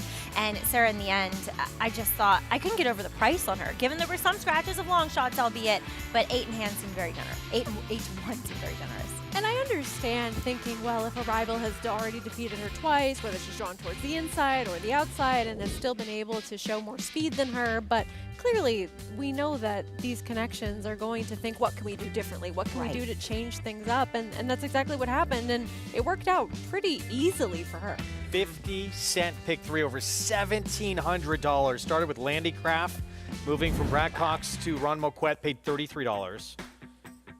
Then Rabbit Hound paying $21 in the last race. Now this, Look wow, at that this is cross-country insane. pick 5. 4 of 5, Greg. We don't often see that. No, we do not.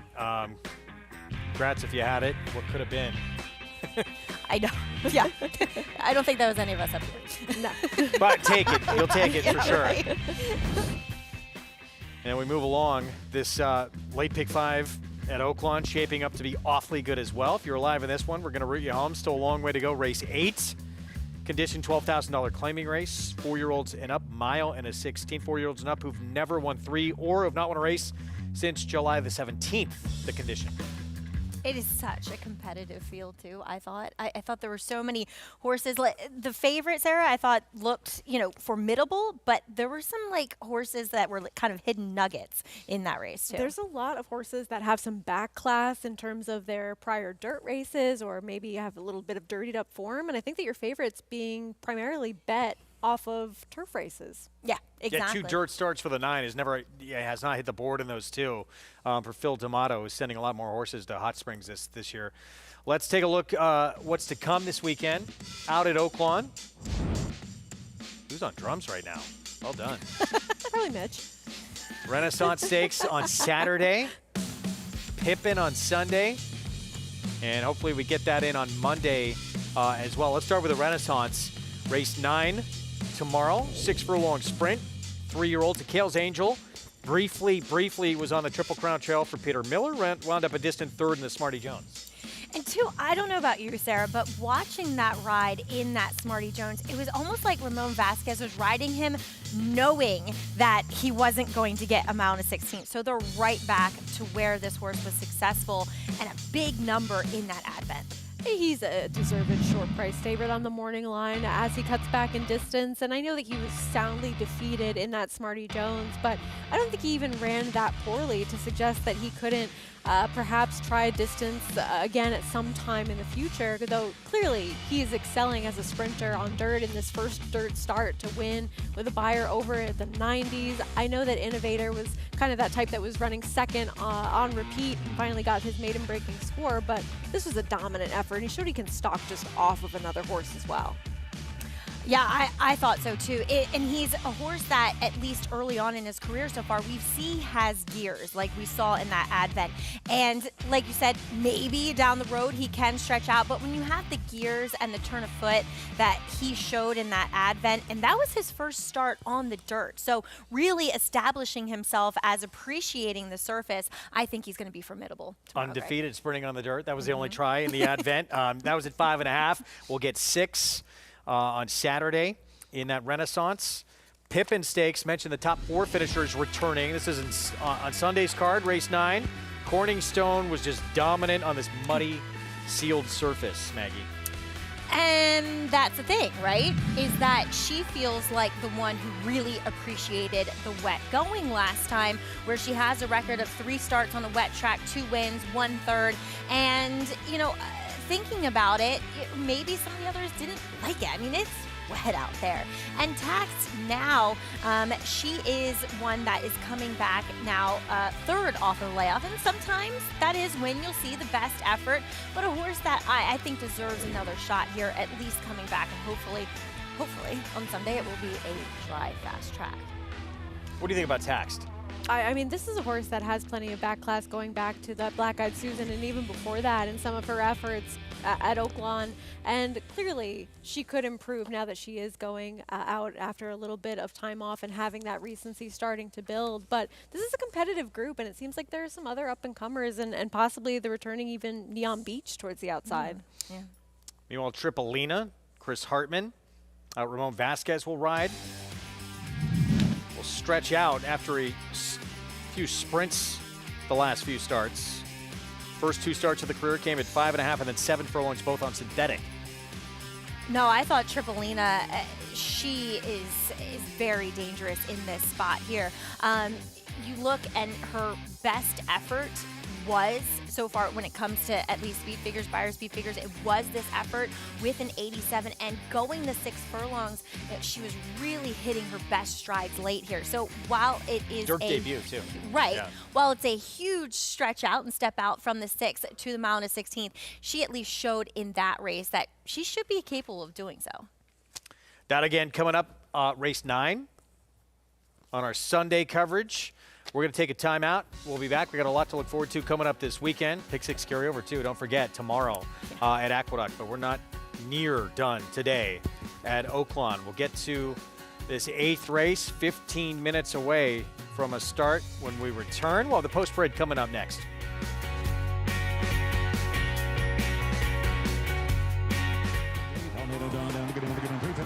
Here we go. 3 here. 50. Down 4. 8.5. In the back.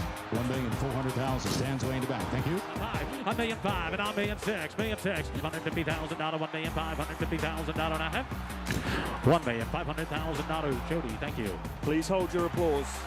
Charlatan, ultra impressive. It's a new day for a new king. It's America's original sport, and no one covers it better than America'sBestRacing.net. From the sport to the lifestyle, the best races, horses, and destination venues, cocktails, gambling, fashion, and more. America'sBestRacing.net is a sport for you.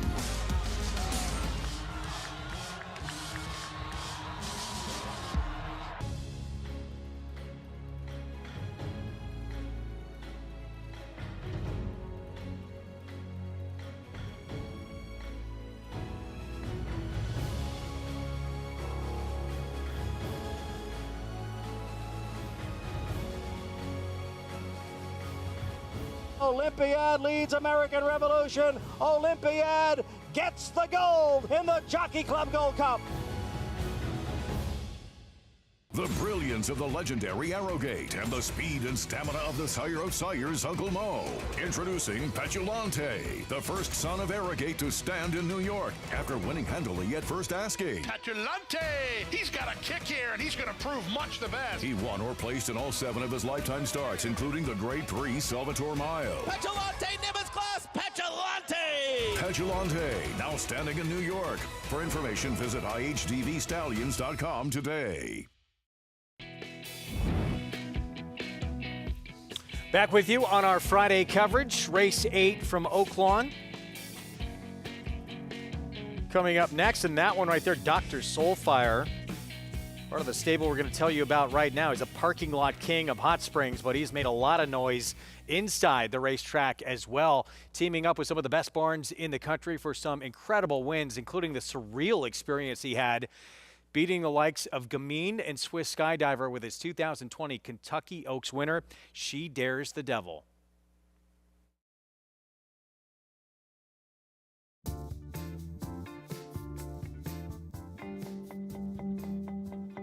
I kind of learned from Brad Cox, if you're not obsessed with something, you're not going to be very successful with it.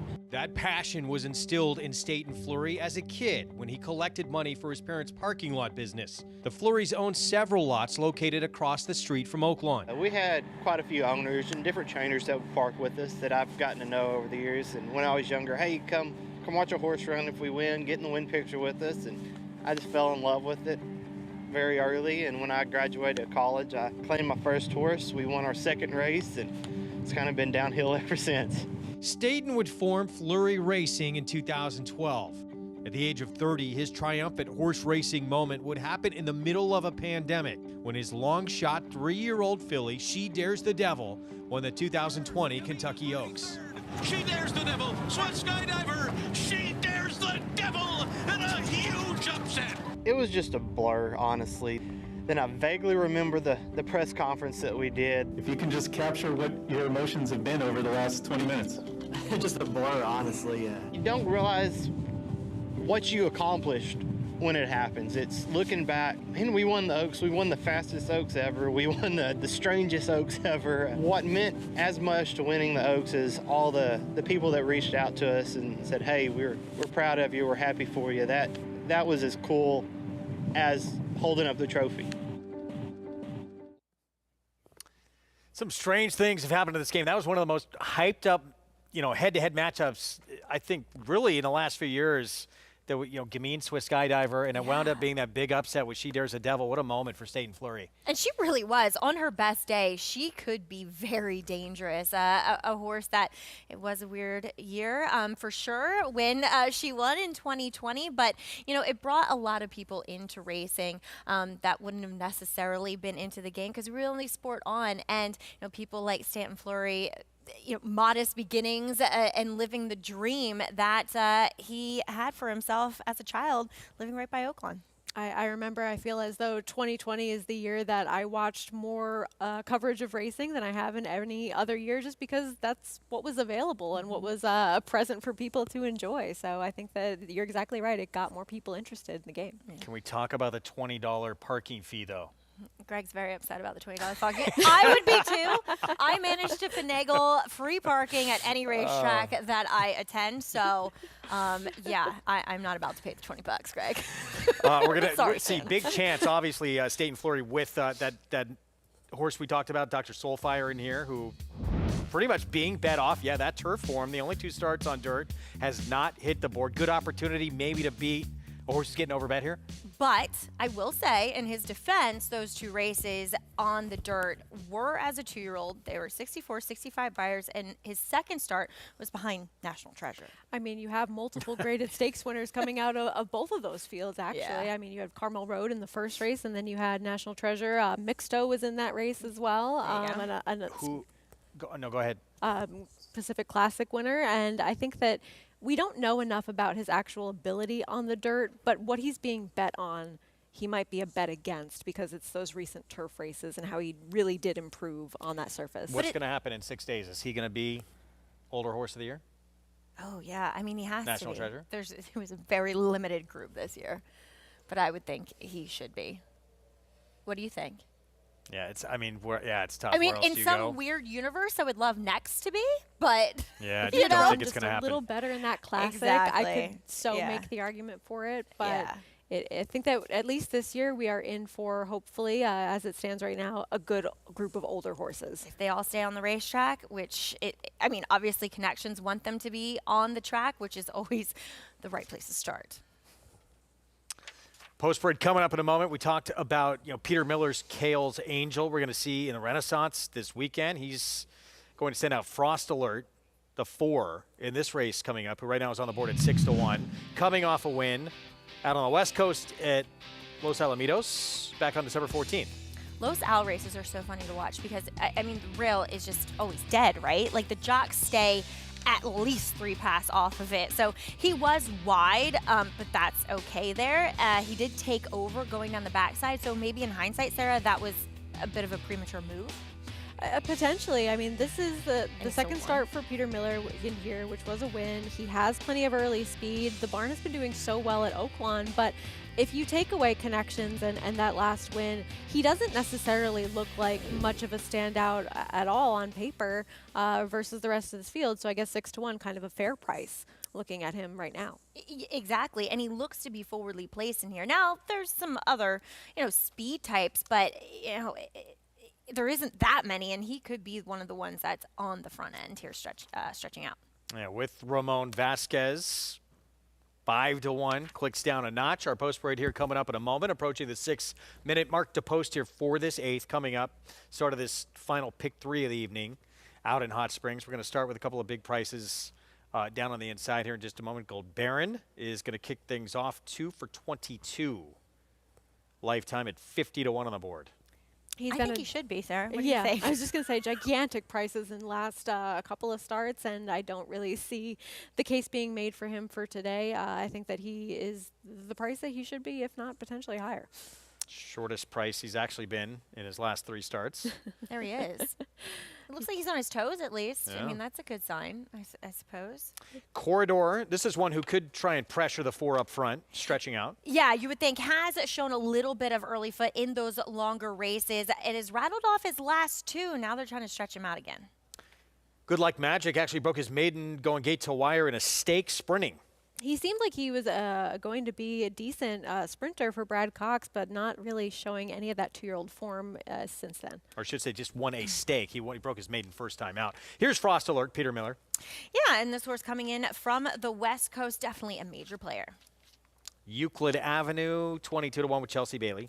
He ran well, too, back after being very aggressively ridden, but I don't know if he's going to sustain that speed today. 2 sprints off the layoff and now stretching out Stand Proud. Kind of had some trouble at the start last time out, but he has some go-back races. Can he get to them for the new connection second off the plane? Fetches Brom, Jinx Fires. Hard time making a case for this one, but is coming off a bit of a break. Star Nation, any case? Nope. Sorry. That's a nice name, Star Nation. I like it. Dr. Soulfire. So here Nice is the name. State and Flurry runner. He is hard to really judge his dirt races. He's being bet off some recent turf form, but he is one that makes sense in terms of the class he's now facing. Cody Rosenbarn with Mystifier went by. I do respect Cody and what he sends out, but this horse is going to have to come up with an effort we haven't seen. Win last start sprinting off the bench from Veracruzan. He can be a tactical type. I ran for the waiver last out at Delta, going the 6.5 furlongs and won. Tom Amos, 4-year-old, the 11. And then 12 C's of Normandy, 3 to 1, Cipriano Contreras barn. Yeah, I thought this horse was a bit interesting. He's now 3rd off of the layoff. If you go back for the first start of the barn, it easily makes him a winner here.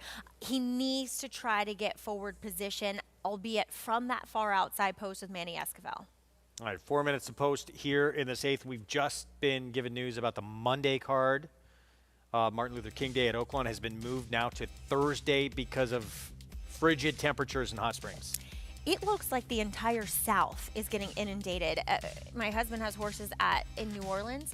They're forecasting anywhere from 3 to 10 inches in New Orleans. That has the potential to literally cripple and shut down that city.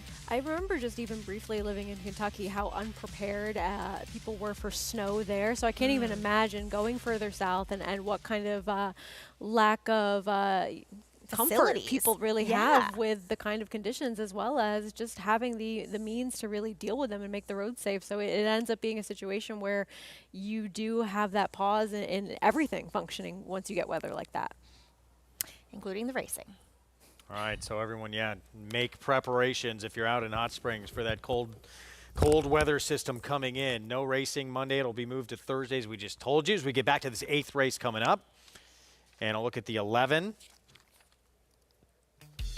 Veracruzan. I can't even recreate what Greg just Tom I Amos liked barn it. here. I liked it. Christian Torres. I really want to play charades with you one time, Greg. I think Oh, we I would think kill you'd be it. great. Yeah. He did cruise to victory here at Delta Downs, going the 6.5 2-turn configuration. He was coming off of a eased effort prior to that, so coming back in, they did protect him, which is always somewhat promising. But he does make some sense. But as you heard Andy earlier on the show, Sarah, does that Delta Downs form translate to Oaklawn? It's a question, and I think that with him, at least you can say it's not necessarily known that he can't get the distance. He has gone further and run well in the past, and I think that since Tom has had this horse, he's been able to keep him in form that makes sense coming into this spot, albeit the one race where he ended up being pulled up, so I don't think we can hold that against him. Is he going to be able to navigate outside post as well as stretching out in distance second off the layoff. Was he really prepped for that race last time? And then sort of where do you go with him now? But I guess that this spot makes sense based on that last race. And Tom's having a great Oaklawn meet so far. 25% just this meet, a positive ROI, 65% in the money. So he's bringing some very live runners in for this year at Oaklawn. Meanwhile, Maggie, you got the 12 season Normandy, who's the favorite, 3-1 right now. That first turn doesn't come up. I mean, it comes up fairly quick. But a horse has a little bit of tactical speed to try and save position, but still, it's not a great place to be, is it? It's not. That's the biggest problem, right, Greg? I mean, last time when he ran that big effort, going back to March of last year, he was in post 3 of 10. It just lends itself to a better position, as Meg likes to say, going forward. So I like this horse, but at 3-1 as the favorite, it's almost that post position alone wants to steer me away from him. 5-2 now. No one taking the bait from us of what we had to say with that one. Exactly. Not scaring anybody away. Right? Good Like Magic, the 3. Ricardo Santana Jr., Norm Cassibarn, 4-1 with this horse going beyond 7 furlongs for the first time in his career. He is a good Magic. They can get... Obviously, he's had 2 classic winners in his last 2 crops. So, of course, they can stretch out. Looking at him briefly, look, I don't love to judge horses on screens and how they look physically, but at least you can tell the angles of one quite clearly. And honestly, he does look more sprinter-like, Sarah. I don't know. Did you have any thoughts about him? Because he did start his career looking to show some promise. He did, and I think that since that time, things have clearly not panned out because he couldn't even hit the board at 1-4 when he was dropped in for the $20,000 tag. He hasn't really shown too much in his 2 starts since for Norm that he's going to really refine his 2-year-old form. And I know that those were tougher horses, certainly, than the ones that he's facing in this spot, and this is the lowest level that he's been in his career. But it just seems like after having that time off, he has not really returned to who he used to be, and so he, based on those last 2 races, he doesn't necessarily stand out whatsoever in this field, and he is one of your shorter prices. Yeah, and I mean, right, it's the voided claim off of the layoff, then the drop for the 20. As you said, Brad Cox was more than ready to give up on this horse, and it's just a precipitous drop down the ladder. Yes, could he have found his proverbial friends? Sure, but at a short price at 4-1, are you willing to find out? And also, he has to get the distance. Well, that's the biggest thing. Don't take a short price on a horse trying something new for the first time. And at least looking at him, I wasn't that convinced. Favoritism remaining with that outside horse. Tough place to win from, as we talked about the 9. Meanwhile, Dr. Soulfire. Go back to that race that you were talking about when he was matched up against a horse that may become your older horse of the year. Right. Did he do any running in there? He did in his first race, I thought. So, and maybe that's why the poor performance behind National Treasure prompted them to immediately move him to the turf. He's, 7-2 now? The horse that I would take, I think that the price is right on, is the 4 at 6-1. That's, I think, the horse you want. Yeah, just seems like the horse to bet with the current odds. I know that CIW money can shift things late, but Peter Miller has an excellent Oaklawn meet so far, 43% right now.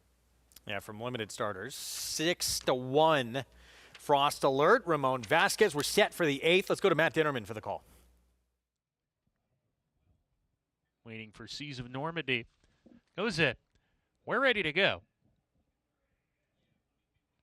And Leroff, a bad stumble at the break from Euclid Avenue, and Mystifier was away very, very slowly at the rear of the field after that. A cavalry charge on the lead. Corridors there with Good Like Magic. Frost Alert in the mix as they go into the first turn run. A pretty quick tempo here. That Good Like Magic is now setting. Good Like Magic getting to the fence. Leads a half length from Frost Alert. Corridor takes back to 3rd. Seas of Normandy is alongside of him. Veracruz and Dr. Soulfire, Gold Baron, they're all all three across the track within 5 lengths of the lead. Gap of 4 to Stand Proud and Fetches Brom, the long shot. Euclid Avenue is third last, well clear of 2 runners far out of it. Mystifier and Star Nation. Star Nation's probably about 25 lengths behind as they head down the backstretch. 23-2, the first quarter mile set by Good Like Magic. Went 47-3 for the half-mile time. Moving right along here is Good Like Magic on the lead. A half length in front. Frost Alert still right there as the presser. Seas of Normandy a little bit closer in third. Gold Baron alongside of him. Corridor gets shuffled back. 4 off the pace and is losing position. Corridor. Dr. Soulfire being asked to get going. He's creeping in now, Dr. Soulfire. And also Stand Proud, who's following his move. Those two getting going. Stand Proud is moving fast on the far outside in the red and white. Frost Alert is given way. Good Like Magic is still there on the lead. Stand Proud continues a run with Dr. Soulfire. Seas of Normandy is asked for his best. Dr. Soulfire had to take up one in tight. There's about a furlong to go here. Good Like Magic holding on to the lead grittily. Stand Proud on the outside. Seas of Normandy can't keep up in third. There's a 16th to go. Good Like Magic still holding on, and a huge effort today from Good Like Magic. Did all the dirty work and just kept going. A hard-earned victory for him. Stand Proud, Seas of Normandy, Dr. Soulfire, those three round out the minor awards. Late money came in too, 5-2. Good Like Magic. Ricardo Santana Jr., trainer Norm Cassie, and right move stretching this horse out.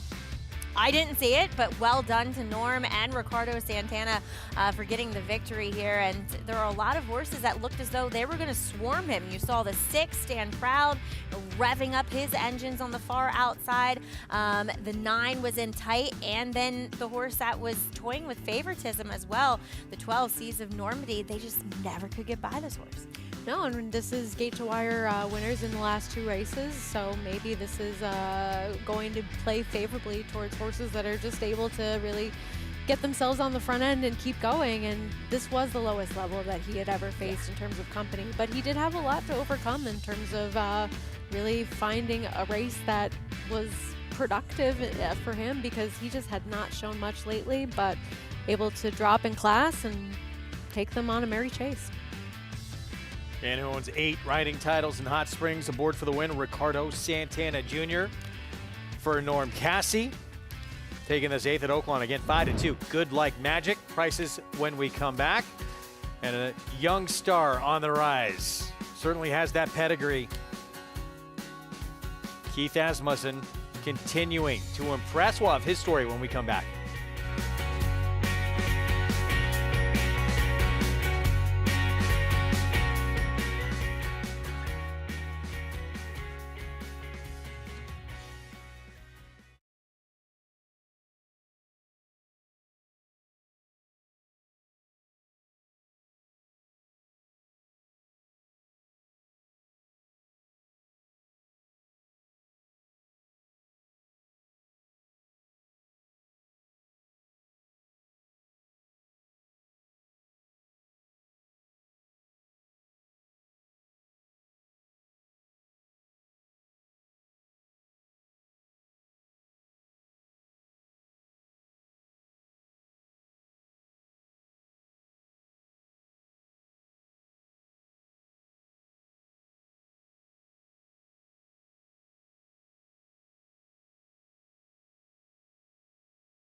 DeLuca's Pizza.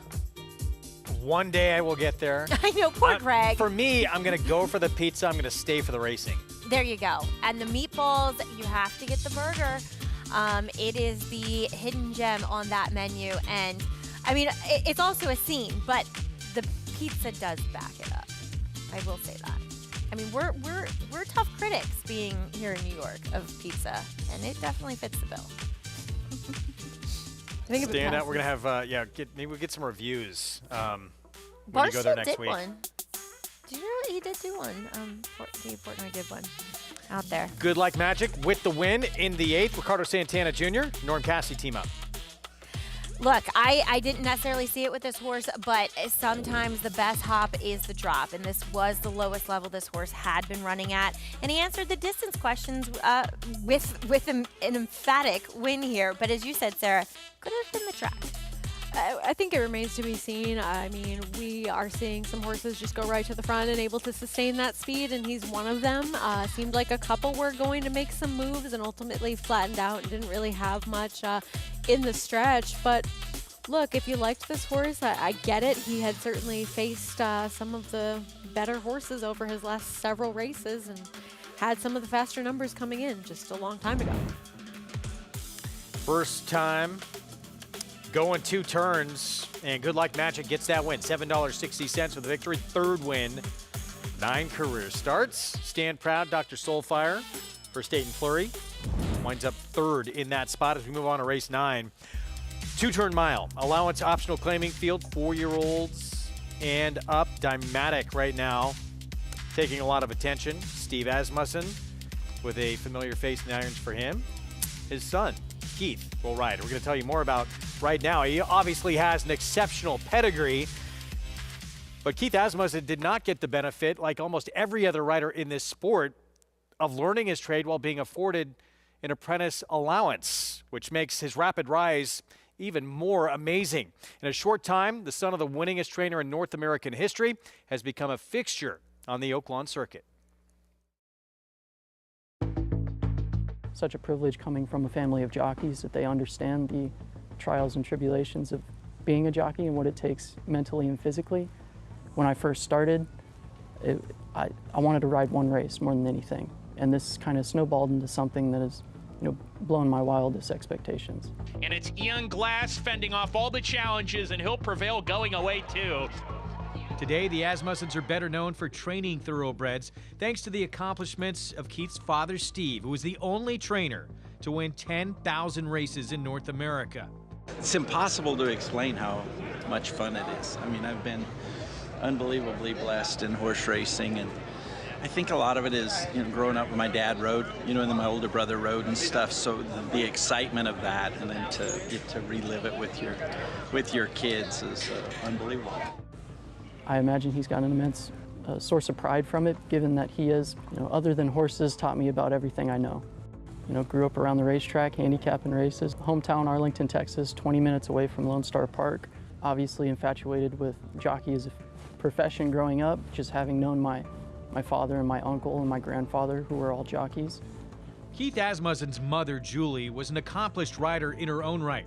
She competed in the rodeo event, barrel racing, through high school. And his younger brother, Eric, is the latest Asmussen to forge a path as a jockey.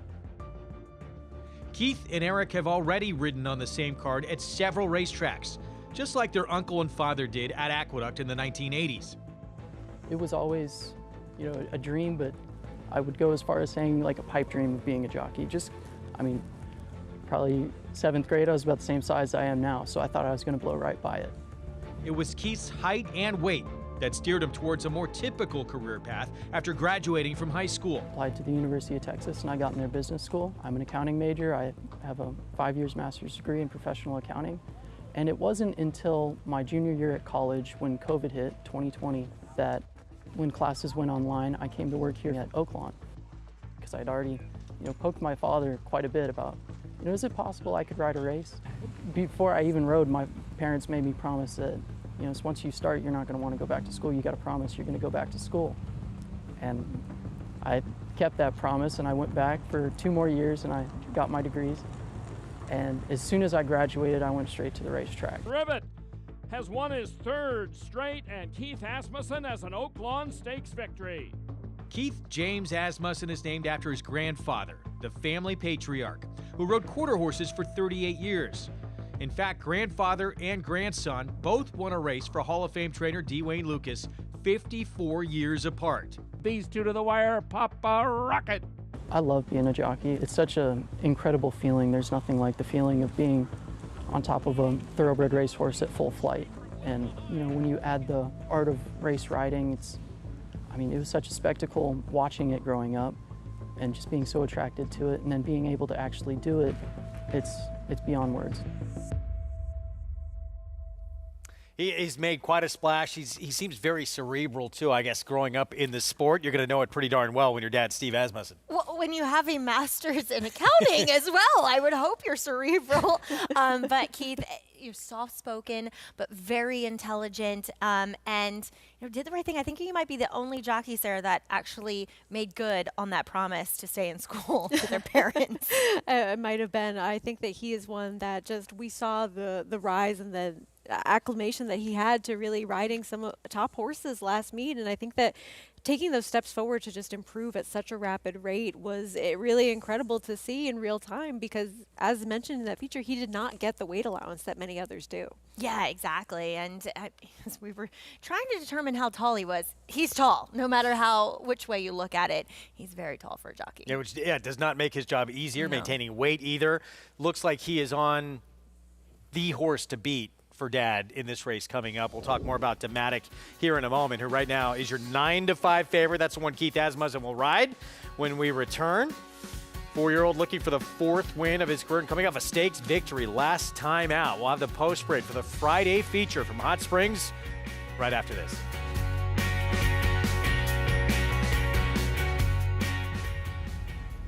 History remembers moments of extraordinary strength, skill,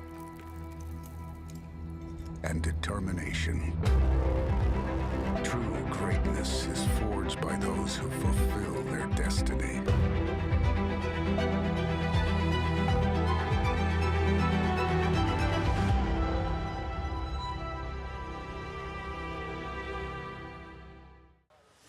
Get into the game with Bond Racing Stable. When you partner with Bond Racing Stable, the Bond team does all the work and you enjoy the experience. As a partner, you can watch morning workouts, come to the paddock for saddling, and cheer your horse down the stretch. Bond Racing Stable offers more than 30 New York-bred weanlings, yearlings, and 2-year-olds in a partnership program that gets you to the winner's circle. Whether on your own or with friends and family, make Bond Racing Stable your racing partners. Go to jamesbondracing.com today. Introducing Peace and Justice, new to New York in 2025. A proven sire with over 200 wins, 16% wins per starts, and one of only 2 New York-based stallions to have a graded stakes winner at Saratoga in 2024. Now, with 3 different racing surfaces coming to New York, and with New York breds running for equal purses as open company, Peace and Justice is the sure choice for 2025. Peace and Justice, now standing at Irish Hill and Duchess View Stallions in New York. What's at stake? $1 million purse. Oaklawn Stakes races are where horses step out of the shadows and into the spotlight, and where Triple Crown dreams begin. The Southwest Stakes is coming. It's the race where the legend of Mystic Dan began. Mystic Dan is turning it on. And it's back and bigger than ever. Big crowds, big names, and a big old payday. Mystic Dan, a dominant win. This is your Oaklawn.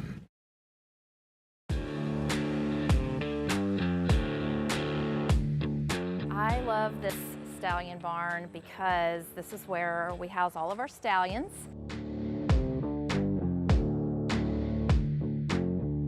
And it's a favorite amongst everyone that comes on tour because they get to meet and greet some of their favorite horses that they saw race or are fans of their progeny. So this is Midnight Lou. So these boys are always expecting a mint. Yes, they know when we're coming, don't ya? On these tours. Of course, Loggins is our newest stallion. So son of Go Zapper. Yes, I know. Very handsome, very youthful looking. I like to come when the stallions are coming in from their paddocks. So I get to see them all parade in and Violence comes in every day, very proud. So I enjoy watching them come in and go into their different stalls, and that happens around noon each day. Violence, I would say, stands the proudest, looks the tallest, even though he's not. If you wanted to draw a picture-perfect stallion, this is what you draw a picture of. He's a beautiful stallion. A little bit aggressive. Clean your mouth out, charlatan. You're messy. This is Charlatan. They call him Charlie in the barn. That's his nickname. So, fun fact about him. Full of personality. And here is the horse of the year. Go Sapper. Of course, he's the legend of the barn. He's 24 years old. We had no intention of moving our stallion division here when we first purchased Alapa. And when the decision was made to move the whole operation here, we had 6 months to be out of the Lexington facility. So we had to construct that breeding shed and get all of these paddocks up so that we were ready for breeding season for our stallions. So I would say that Good Magic is probably the kindest, gentlest stallion in the barn. We're really proud of Good Magic and excited about his future.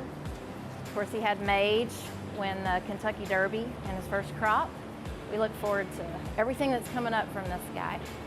Curlin! Here, buddy.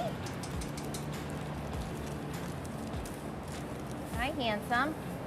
So here's Curlin. Consider him the king of the barn. Hi. It's great for me to do tours because when I do give a tour, the fans are so blown away and they just say wow constantly that it's a good reminder for me every day to appreciate it. Just incredibly beautiful ground. Seems like the Augusta of stallion farms. Hillendale at Alapa, proud to have them as a sponsor. As we get set to move into the ninth, coming up, our feature race on the Friday card. Looking forward to it as well, Sarah, as we were talking about, as it should be the feature, and it's a really interesting, condition. It's an allowance race for horses that have not won 4 races yet, or claiming price of $75,000.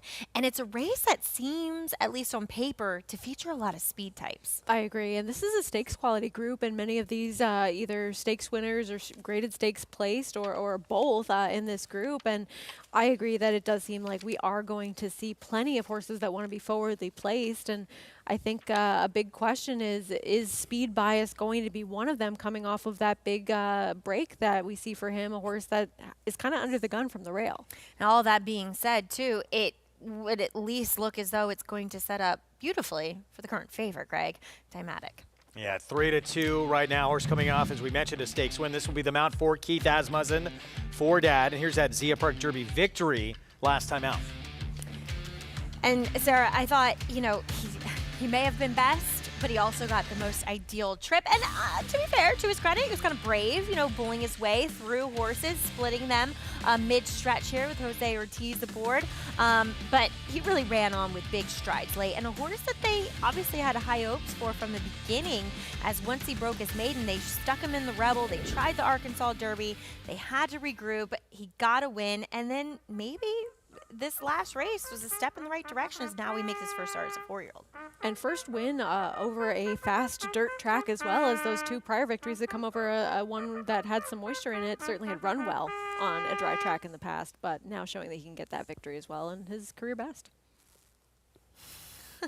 7-5, Domatic, and yeah, could get a good setup in here. There's some horses at prices I thought very interesting in here, though, like Arrow Smash, the 3.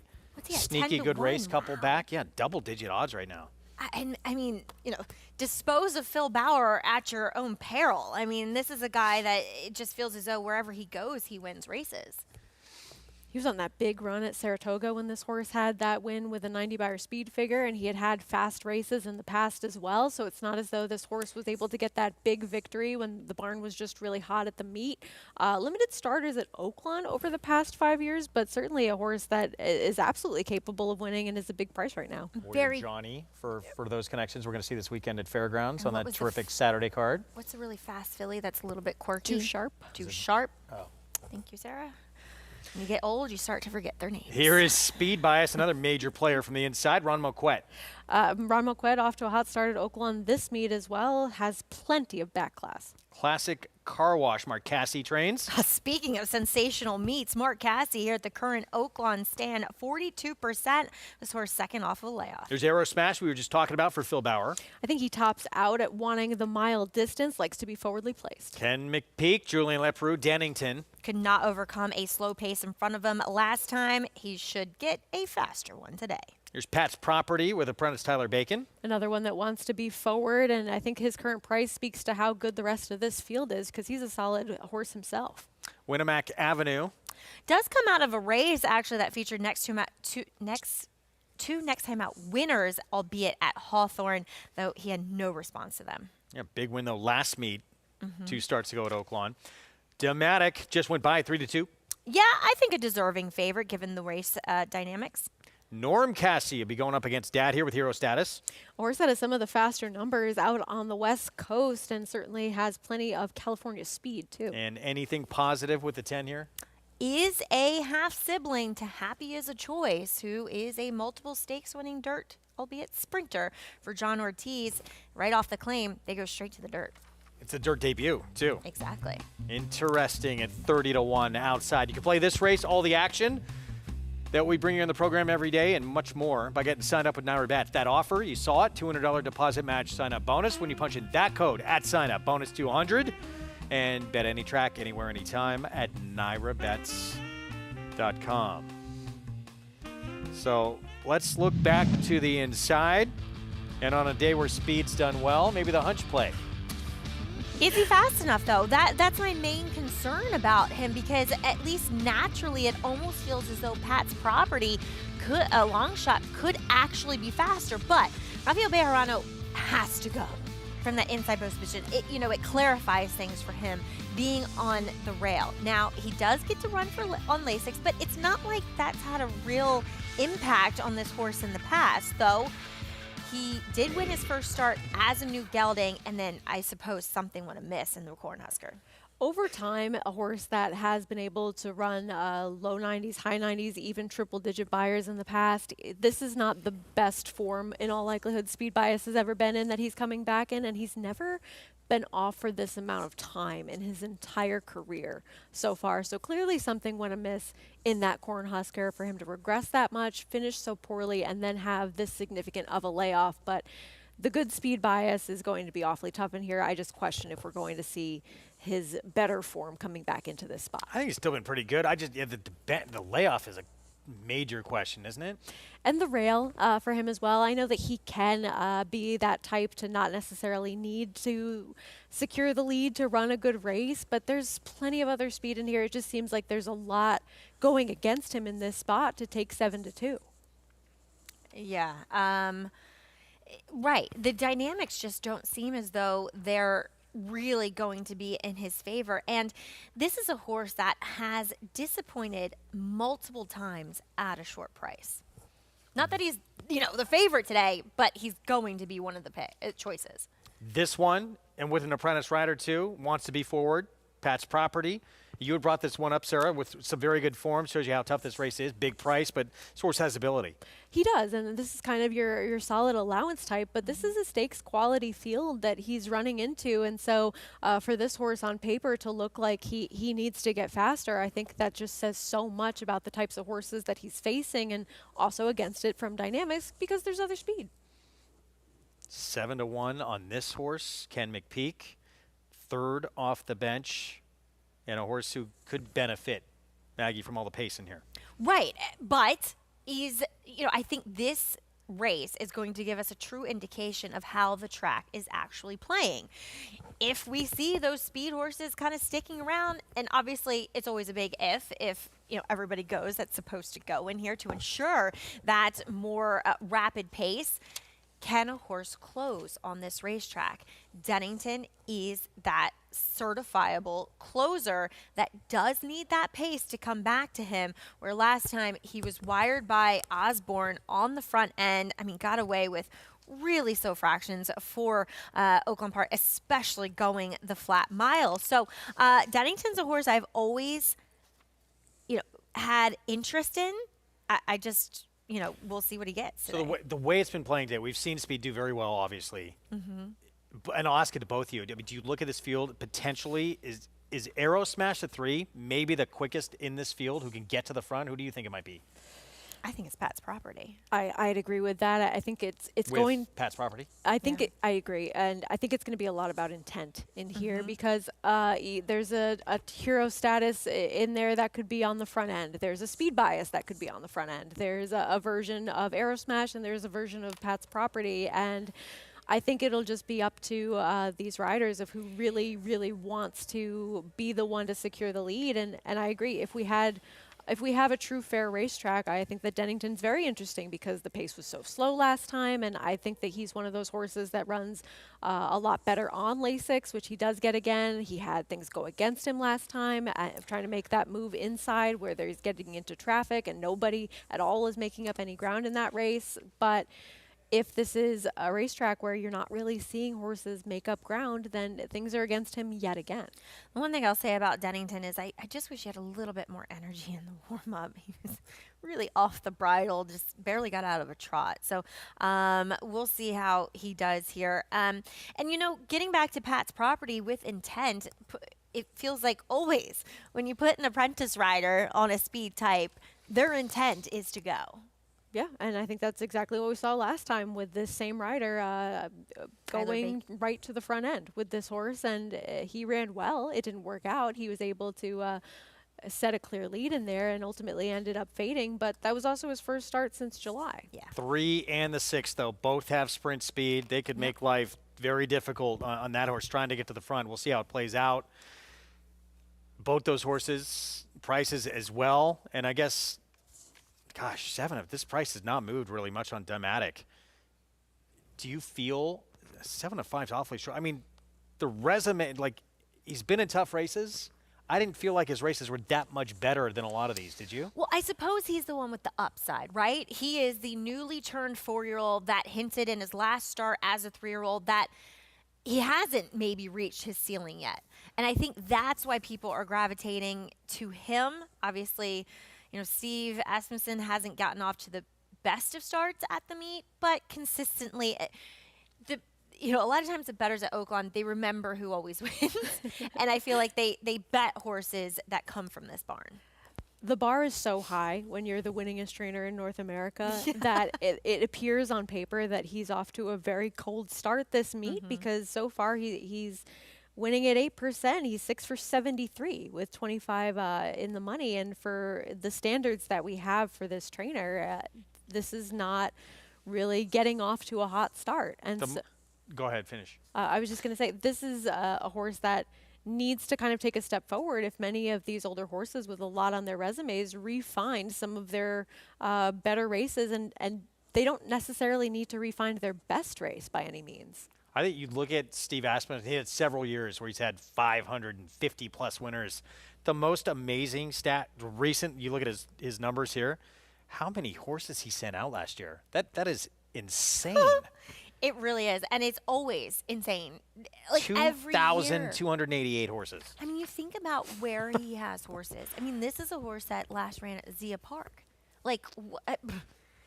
Chad Brown's not running horses at Zia Park.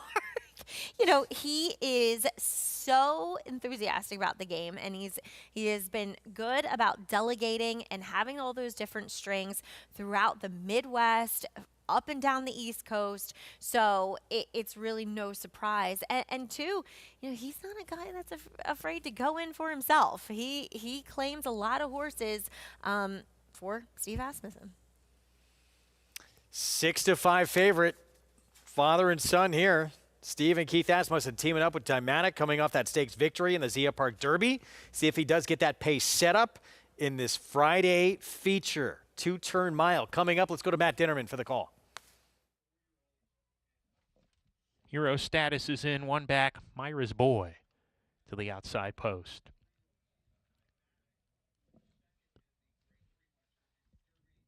Waiting for Myra's Boy. Goes in. We're ready to go. And Leroff, Winnemac Avenue stumbled at the break. Speed bias was away slowly. Classic Car Wash on the lead today with Dymatic and Aero Smash. Splits that pair to take a short lead from Classic Car Wash. Dymatic placed well in third, 3 deep. Hero Status is 4 wide, and Myra's Boycart 5 wide on the turn around that turn. Winnemac Avenue in the 6th position. Pat's Property got shuffled back off of heels. Speed Bias is past him. He's 2.5 lengths behind as the first 7 are tightly clumped up. Then Pat's Property, he's second to last, racing alone now, 2 clear of Dennington, who's the trailer. They're down the back stretch. Aero Smash with a head in front of Dymatic, who's wedged himself between horses. Hero Status is 3 deep, easing off that pair in the run down the barn side. Classic Car Wash pinned in 4th to the inside of Winnemac Avenue. Myra's Boy backs away. He's 6 now, only 3 behind, but has lost position. Speed Bias joining him, gap of 3 to Dennington, passing Pat's Property as they go into the far turn. Remember, this race will end at the 16th pole. Aero Smash, the leader a neck. Dymatic cruises up alongside, and these two are locking horns around the turn. Classic Car Wash third, has a little bit of run, waits for racing room. Winnemac Avenue gets a giddy-up reminder. He's taking the 3rd position, coming after those leaders. Hero Status is giving way, coming back to the lead. Dymatic's on top. Winnemac Avenue coming to challenge. Aero Smash weakens in 3rd at the rail. Far outside, Speed Bias is putting in a run. It's Winnemac Avenue who has collared Dymatic. Speed Bias, grandstand side, attempting to reel in Winnemac Avenue. Winnemac Avenue in front. Speed Bias with a late surge, and Classic Car Wash on the inside. He got it. Classic Car Wash nails Winnemac Avenue, Speed Bias, and Dymatic. Classic Car Wash that you mentioned. What an incredible meet it's been for Mark Casse. A few years ago, first half of the meet, it was his son who had that tremendous start. Now it's dad doing it. Classic Car Wash, Christian Torres. I wonder if the inside is where you want to be, Sarah. You know, we're always trying to find excuses for a horse that kind of went over our heads, but shouldn't, just because of the meet, as you were saying, Greg, that Mark Casse is having. And this horse stretching back out in distance kind of looked done, and then was able to re-rally on the rail. Winnemac Avenue 21-1 looked to have this race, well, tenuously won about mid-stretch, but he would be run down. He would be, and Classic Car Wash once in that Tampa Bay Derby behind Tappet Trice, so no concerns about him stretching back out in distance. And as you mentioned, Mark Casse off to the hot start. But I think the main topic of this race was how dynamics were so altered by so many horses getting off to slow starts or in traffic, and yet the pace was still honest. And you know who ran a really good race with things totally against him was Speed Bias. You could see he didn't get away that quickly. He was down on the rail. As you said, he didn't look happy about it. But once Rafael Bejarano got him outside in the clear, he put in a run. So at least indicating to us and his connections that there's still some good races left in Speed Bias. 5-1 Classic Car Wash, 4th career victory. Mark Casse barn, Christian Torres up the fence, just barely getting that nose down in time. We'll be back.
Back with you on our Fox Sports 2 coverage here, America's Day of the Races, Classic Car Wash, Familiar Silks, Gary Barber, Mark Cassidy. They've been a team for a long time in this game. Get the win here at 5-1.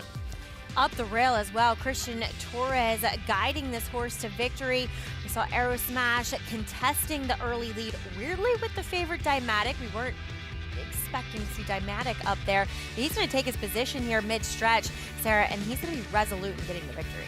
He is. He was able to really secure some good position in this race, and I don't think Keith Asmussen did anything wrong after assessing where some of these horses were out of the gate with sending Dymatic to be in the position he was in. Ultimately, just didn't really have the stamina after a couple of horses that seemed kind of like they were done, really refound some stamina in the stretch there, and Classic Car Wash being one of them. And I don't think, I don't think this Dymatic wants to be ridden this way, but I agree with you. That was the hand that was dealt for Keith, and why not? If you don't see all these speed horses going, why not be aggressive? Right. What else are you supposed to do? Exactly.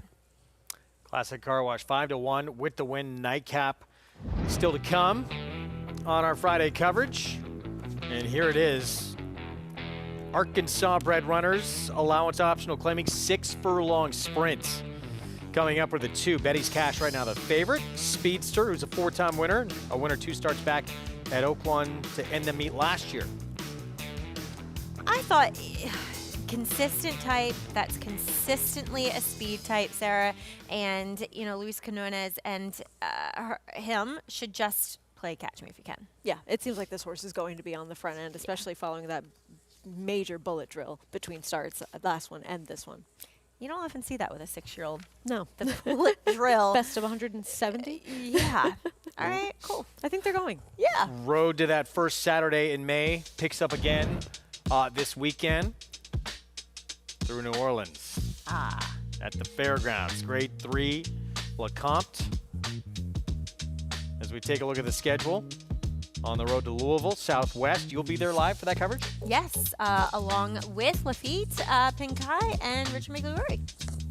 Looking forward to it. Holy Bull, Robert B. Lewis. Things going to pick up fast and furious these next couple of weekends. That Grade 3 LeCompte. It is a full field lining up. Wow. I feel like they always get huge fields there in New Orleans, but the favorite, Built, gonna have to overcome a far outside post position, Sarah. And likely going to have to do things differently than he did in that last victory in the Gun Runner, because it seems like there's plenty of speed signed on right to his inside. At the rail that day. Yeah, exactly. A little bit different, and we have so many horses in here stretching out for the first time. Exactly, and when you have so many sprinters that are trying to get this distance for the first time, it just seems like they have shown one way to go or are likely to be forward in their races. And while he did win impressively in this last start, and he's shown that he can sit off of another horse while sprinting, he has a lot up against him, but the talent is certainly there. He has some Vekoma action. A little paddling action. Yeah, I had to double check his pedigree. He's a Hartsman, though. 92 Beyer in the victory, led every step of the way, but again had that inside post. There's a little bit of run till that first turn here, so not all bad. And the fact that he has speed, he can hopefully try and get some position, but work will be cut out. Yeah, to secure any sort of forward position over many of these. Stretching out in his main rival that finished, albeit a distant second, to a magnitude not slow either. But Sarah, a horse like Innovator, they have to go with him as he comes off of a win at 6. Finally breaking his maiden after some good tries in Stakes Company. You disco fan? No. Sorry. Are you? Wow. You clearly are, but I do not like disco. Yes, I am. Brad Cox, disco time, undefeated, coming in 7 furlongs, wins it a mile. Now it's going to, I like that progression now. Try and go on a mile and a 16th at start number 3. Yeah, it's the first time around 2 turns that's there. It is, and this horse is not necessarily done many more favors by the post draw, though is a little bit more towards the inside, then builds to his outside. 3 to 5 got the job done in this start. Seems like the other horse to go to if you're looking for an alternative right away, and clearly has some ability, but might be one that if you're taking an alternative over Billy, you might want a bigger price, right? Yeah. I think that you'd want to go in a different direction rather than just taking a horse that's likely to be your second choice. How about Dallas? Dallas with the 2 that we saw up in Saratoga, Tough Catch and Dapper Moon. Mm-hmm. I don't know. I always feel like Dallas always has somebody. Always has somebody and always fires in these big races with long shots. Yeah, with massive long shots. Seems to always make some noise. If he can get a horse in there, we'll see what happens coming up over the weekend. We're going to take a timeout. Again, nightcap still to come on our Friday coverage. Stay with us. What will happen to close things out at Oaklawn? We've got a favorite at 9 to 5 on the board. We'll try and control on what's been a good place to be, the front end, on this Friday in Hot Springs.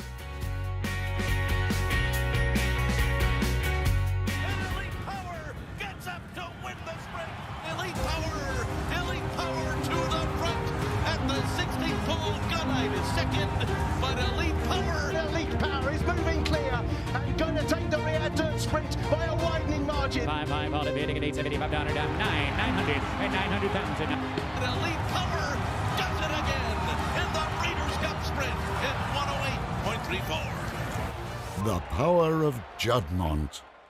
Enhance your handicapping with AI Fast Facts, exclusively on Naira Bets. Open your Naira Bets app, click View Runner Details, and a stat-driven fact will appear for all U.S. thoroughbred racehorses. Download the Naira Bets app to start using Fast Facts today. RaceLens is the most in-depth product in horse racing, with unique features found nowhere else. True odds, predictive analysis, and pace projection. RaceLens. It will change the way you follow horse racing and take your game to the next level. These New York bred foals represent many sires. War Dancer, Salamini, Honest Mischief, Central Banker. But they all have one thing in common. Starting in 2026, they'll be running for the same purse money as Open Company 2-year-olds at Naira Tracks. That's nearly 20% more than they run for now. Learn more about it at nybreds.com. Racetrack Television Network brings you every race, from every track, on every screen, every day. With monthly packages starting as low as $5, RTN gives you great value and access to more live HD streaming and race replays than anyone. Visit RTN.tv today to sign up and watch on almost any device, including Roku and Amazon Fire. RTN has packages that start at $5 per month.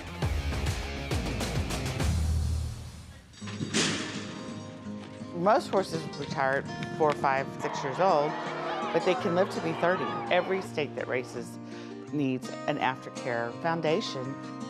It was all started by Bill Walmsley, so we got together, got with Jennifer Hoyt, we got a website, we got a Facebook page, and we could rehabilitate and retire the thoroughbreds that have raced at Oaklawn. We started off very slow. I think we maybe had 6 horses the first year we were in the program. Overall, we've probably retired and rehomed over 50 horses. We do ask that every owner that donates a horse into the program donate the horse with $1,000. That just helps care for the horse for the first month or so that we have the horse in our care. Every year we do get some good funding, but it's amazing how quickly that goes during the summer and fall when we're taking care of about 25 to 30 horses. At the end of the 22 race meet, we implemented the Ring the Bell program. Ron Moquette brought it to us. He provided the bell. And so that April, that last month of that race meet, we gave owners the opportunity to ring the bell every time they won a race. And we raised almost $9,000 in just that month. It's now something that they look forward to doing. It's a sense of pride. I'm going to ring the bell today because that means they won a race. 2 years ago, the HPPA installed an equicizer at Oaklawn, and that's been a huge fundraiser. Trainers pay $10 per horse every time they put it on that equicise wheel, and all that money comes to our program. Each horse has its own adoption fee.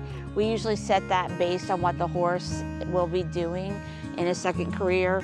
It ranges from between $500 and $1,500. These horses have such a great purpose. They want to do something. They want to be a little girl's horse.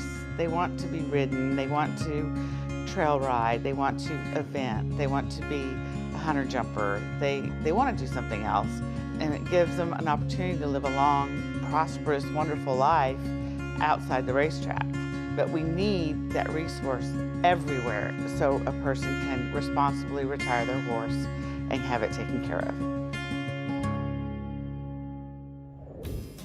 So now you know it. It was just rung in the last race. Whenever you hear that sound, that is good news for retired thoroughbreds. Yeah, and Mark Cass's assistant ringing the bell there. It's a great initiative that they've brought into Oaklawn. And you know me, Sarah, I'm a huge proponent for aftercare in any capacity. And as we all should be. And I think that feature really highlights that they want to do something else. And even if you humanize it, how many careers do people have in their lifetime? So horses, they can go on to do something else after the racetrack. Very good way to put it. I like that, Sarah. Well done. Hey, thanks. Yeah, you're welcome. Week away. We talked about the weather again. Going to wreak havoc. No Monday card. Monday card's been moved to Thursday in Hot Springs. Yep.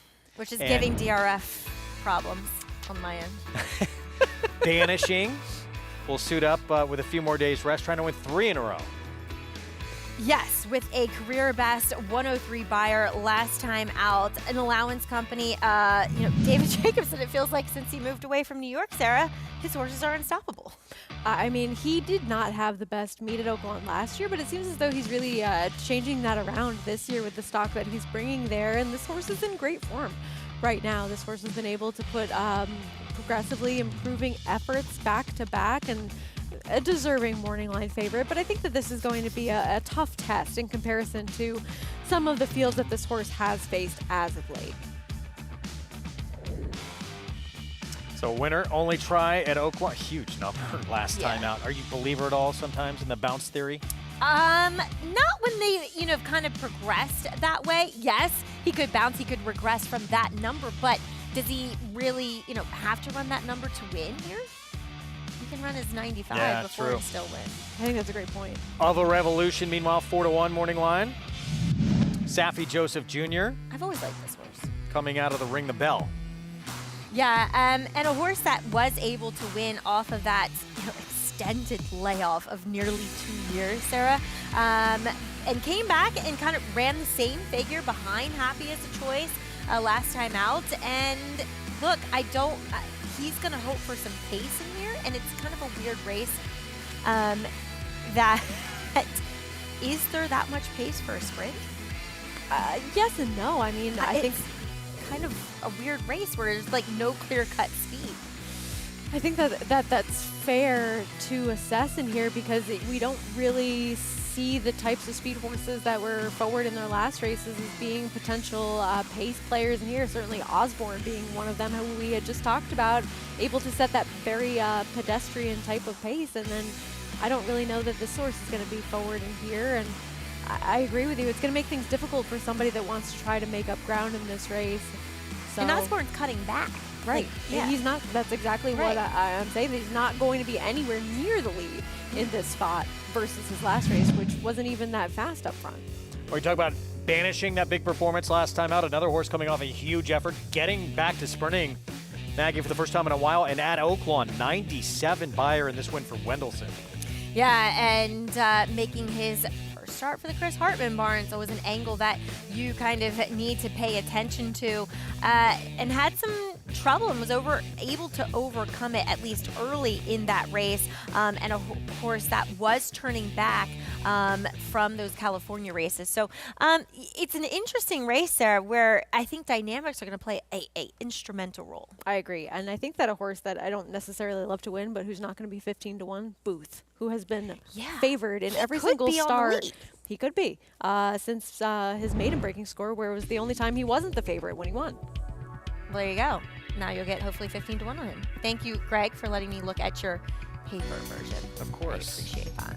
He's so proud that this is the one time I he's know. paid off I to have a needed it. printout I make instead fun of of poor looking Greg at all the things time for all digitally. the paper he has. I feel And you bad really printing it all pulled me out. out of You the hole saved us there. this So time. thank you. Every once in a while, I just can't toggle between so many screens. The toggle effect. Here's our post break for this nightcap here. Bellamy's Roan kicks things off. The summer form is not going to get him into the winner's circle. Big price and deservedly so. Betty's Cash, wire this field. Yeah, and it's just so consistent. You know, you have a lot of horses that are struggling to be consistent, and he is. At a party at 8-1, Ramon Vasquez. Big regression last time out and not able to really sustain the early position he had. Table money, that was a struggle coming back off the bench. Yeah, you would hope that he needed that last race, and maybe back to a fast track could help him today. 110 Stadium. I had high hopes for this horse a long time ago. Propensity to finish second, though, as of late, though, making his first start of this meet. Blame JD. Blinkers coming off. Yeah, getting back to some Arkansas breds for the first time for Norm McKnight and on the dirt. Almost 40-1 here with Blessed Vision. Needs to get faster. Seems to prefer a wet track as well. Miri a coincidence. What does that mean? It does have one race that sticks out like a sore thumb, 3 back here at Oaklawn, albeit on a sloppy sealed track. Yeah, 81 buyer in that performance. Just missed against Blame JD. I'm in Oak, went by, big number. He's improved since he last ran against state breds here at Oaklawn, but that might not be enough to make him a factor. Another one taking the blinkers off, Al's Romeo. Yeah, looked good on the racetrack there, but needs to get back to some of his previous races. Could have needed his last. Choctaw Zip, we saw at 12-1. He exits the same race as Al's Romeo and did finish better than that one. Just seems like that even running, grinding type. And King Peanut, blinkers go on outside post. A horse that, you look at his late 2-year-old, early 3-year-old form against Arkansas breds, looked like he had a real future. And then as he came back as a 4-year-old, he just never got close to it. Can he get back to some of those early races with the blinkers going on today, here making his first start for Steve Hobby? It's a question, but I think that we are in total agreement that this is the horse who's going to be on the lead. And here is Betty's Cash is one that wasn't able to get the victory in that last start, but he was coming back since April of last year, and just seems like he's going to be the speed of the speed. Yes. The favorite, I feel like they have right here. Yeah, I agree with that completely. I think that this horse is just going to go, and I think so often we don't see this happen where you have a horse that's making their 17th start and they have had the same exact rider for every single race. That's crazy. Not that often matters see that. in terms of the handicapping, but I just thought that that was interesting because we don't see that really It also ever shows as of some late. serious loyalty. Big which you commitment don't here often to, see to an Arkansas in bred. this game. Exactly. Let's go to 110 Stadium. So horse has been going, longer the last few starts. For Ron Moquette is a 2-time winner here at Oaklawn. It's back on May 4th, Arkansas Breeders' Championship. $200,000 race. Ran second to Lockmore. Lockmore, respectable Arkansas bred who definitely wins his fair share of races out there at Oaklawn Park. And 110 Stadium, Sarah, is this just a jumping off point for him? Because, yeah, he's run well at sprint distances, but it feels like consistently they get a few sprints in him and then they stretch him out. Yeah, I think he's the type that has shown he's capable of really excelling, whether he's sprinting, whether he's going a route of ground, and just really seems to be well spotted in these types of races right here. And clearly it seems like a horse that they rev up to get into peak form throughout the meet. So we haven't seen him since the race at Horseshoe Indianapolis in June, but clearly they point for these types of races. And while he might need one to get back to some of his faster races, it's not as though his numbers, when he's run well fresh, totally put him out of contention. So I don't mind the cutback for him. He's run well sprinting before, but I think that ultimately we will see him try to get a little bit more ground as the meet goes on. He hasn't won a race in nearly 3 years, though. Really? Yeah. 3 minutes post in this finale coming up. We've talked a little bit about the Eclipse Awards. Few categories. They are still open. 3-year-old, what do you two think? I feel like you I'm have to give still it on the fence. to Sierra Leone with the Classic classic. Yeah, probably. But I will still feel badly for whoever loses. Yeah. You know what I mean? Both deserving. Yeah. Great to see. We're going to see them both back next year as And we look at this list here, and we talked about that older dirt division for male, National Treasure, likely going to get that victory. Chad Brown seems poised to collect more hardware. And Flavien Prat, good for him. Yeah. He's going to get that first career Eclipse Award with this record-breaking year that he had. Just sensational. It's amazing. I talked about it with Andy a little bit. He had to produce that kind of year to unseat Arad Ortiz Jr. That's how good a year Arad Ortiz Jr. had. Well, exactly. As usual. Right. The consistency factor with Arad is why he's won, 5 Eclipse Awards? Is it 5 now? Yeah. And Flavien Prat, I think, definitely deserving to get the win finally for what he did in Saratoga, Sarah. Absolutely. And able to really continue that as well, because it's not as though that momentum totally stopped and he just peaked there. And this is a rider that has been really challenging himself over and over again to take on the absolute best wherever he is. And he could have just stayed in California and been the best there. But instead, he went outside of his comfort zone and was able to show that he can absolutely contend with the best anywhere. The one we all in agreement, we think who's going to be Horse of the Year? Torpedo. Yeah? I don't think the rest of the world necessarily thinks this is much of a slam dunk as the three of us, but I agree. It's just a product of the year that we had. Nobody really stepped up except for her. She showed up every time. And her Travers was sensational. Even in defeat, she gained really in the narrowest of defeats to the 2-year-old champ. Fierceness in the Travers winner.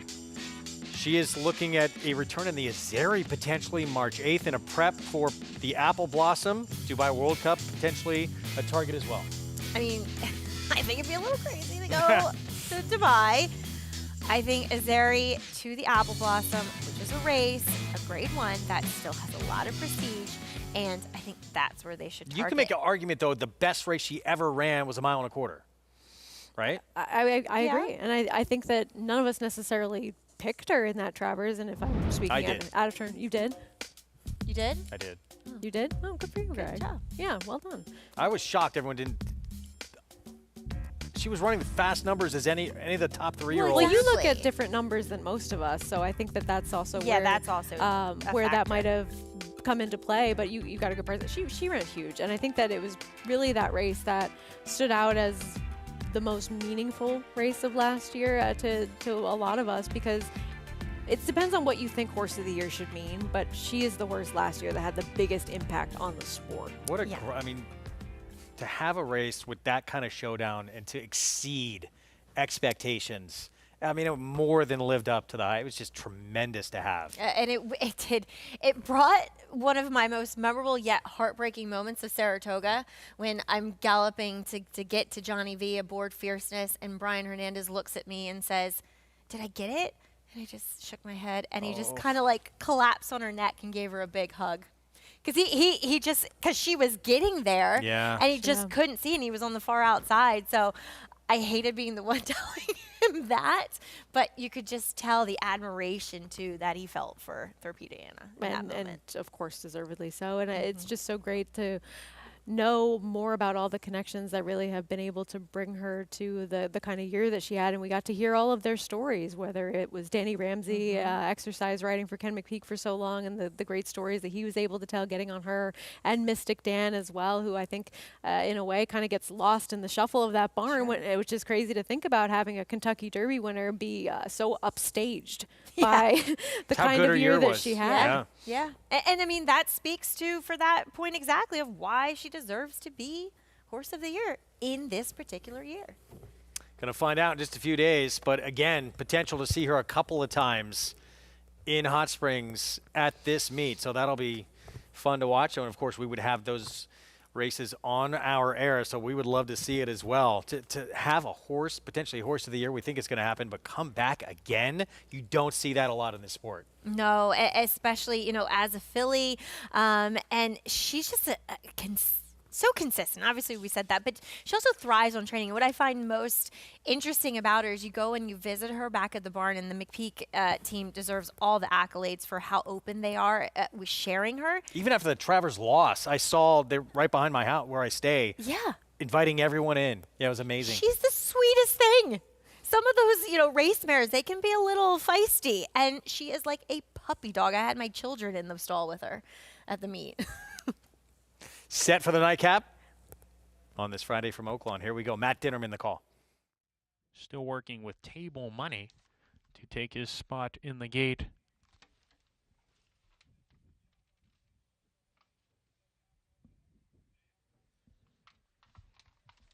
Table Money. Still working with him to go in. Now he's in. 2 back. 110 Stadium to post 5. Into the outside post, King Peanut to round out the field. Live racing resumes tomorrow. First post once again 12:30. We'll see you then. But for now, enjoy this nightcap. Blame JD, he's in, and King Peanut to the outside. Here's King Peanut. We're ready to go. And they're off. Bellamy's Roan was away very slowly. At a party, hit the ground running. He's on the lead with Miri a Coincidence. Betty's Cash from the inside, flashing forward to take the lead, and the rails open up for him to come through and take command very quick here is Betty's Cash leading by a length and a half from Table Money At a Party. They're side by side. Miri a Coincidence right off of them in the 4th position, and farther out is Al's Romeo, 5 wide, approaching the far turn run. Then a line of horses. Blame JD inside of Blessed Vision as they go into the far turn run. King Peanut attempting to pass runners on the outside. Gap of 2 lengths back to 110 Stadium. 4 more to Bellamy's Roan. He's past Iman Oak, who's the back marker. Coming to the top of the lane, it's the favorite. Betty's Cash still on the lead by a length. At a Party all in second. Table Money third while under pressure. Al's Romeo on the far outside. He's still in with a shot. Has 2 lengths to gain on Betty's Cash. Down the stretch, Betty's Cash in front. Al's Romeo grandstand side, charging to challenge. At a Party between them. Betty's Cash weakening. He's done on the front end, and Al's Romeo's kicking away. Al's Romeo by 3. 110 Stadium coming out of the crowd takes second, but Al's Romeo's too far in front at 10-1. Al's Romeo wins it. 110 Stadium was second. Betty's Cash third. King Peanut fourth over the weakening At a Party. Al's Romeo thought it would be more forward. Wins from off the pace here with the blinkers coming off. Shea Stewart. And 10-1 to close things out. Yeah, nice price in the nightcap. Back tomorrow, we'll see you on FS1, 2:30 Eastern start time on our Saturday FS1 coverage. We hope you join us. It was Malou. Big upset. Poor start from Dolomite. First start back for 2025 campaign, and it cost her in this one. In the feature at Oaklawn, classic car wash up the inside. Those pink silks. Gary Barber, Mark Cassie, Christian Torres with the win. And on the road to the Oaks on Saturday here in New York, Ramify, impressive debut winner for Chad Brown, gets back to work in the Busanda.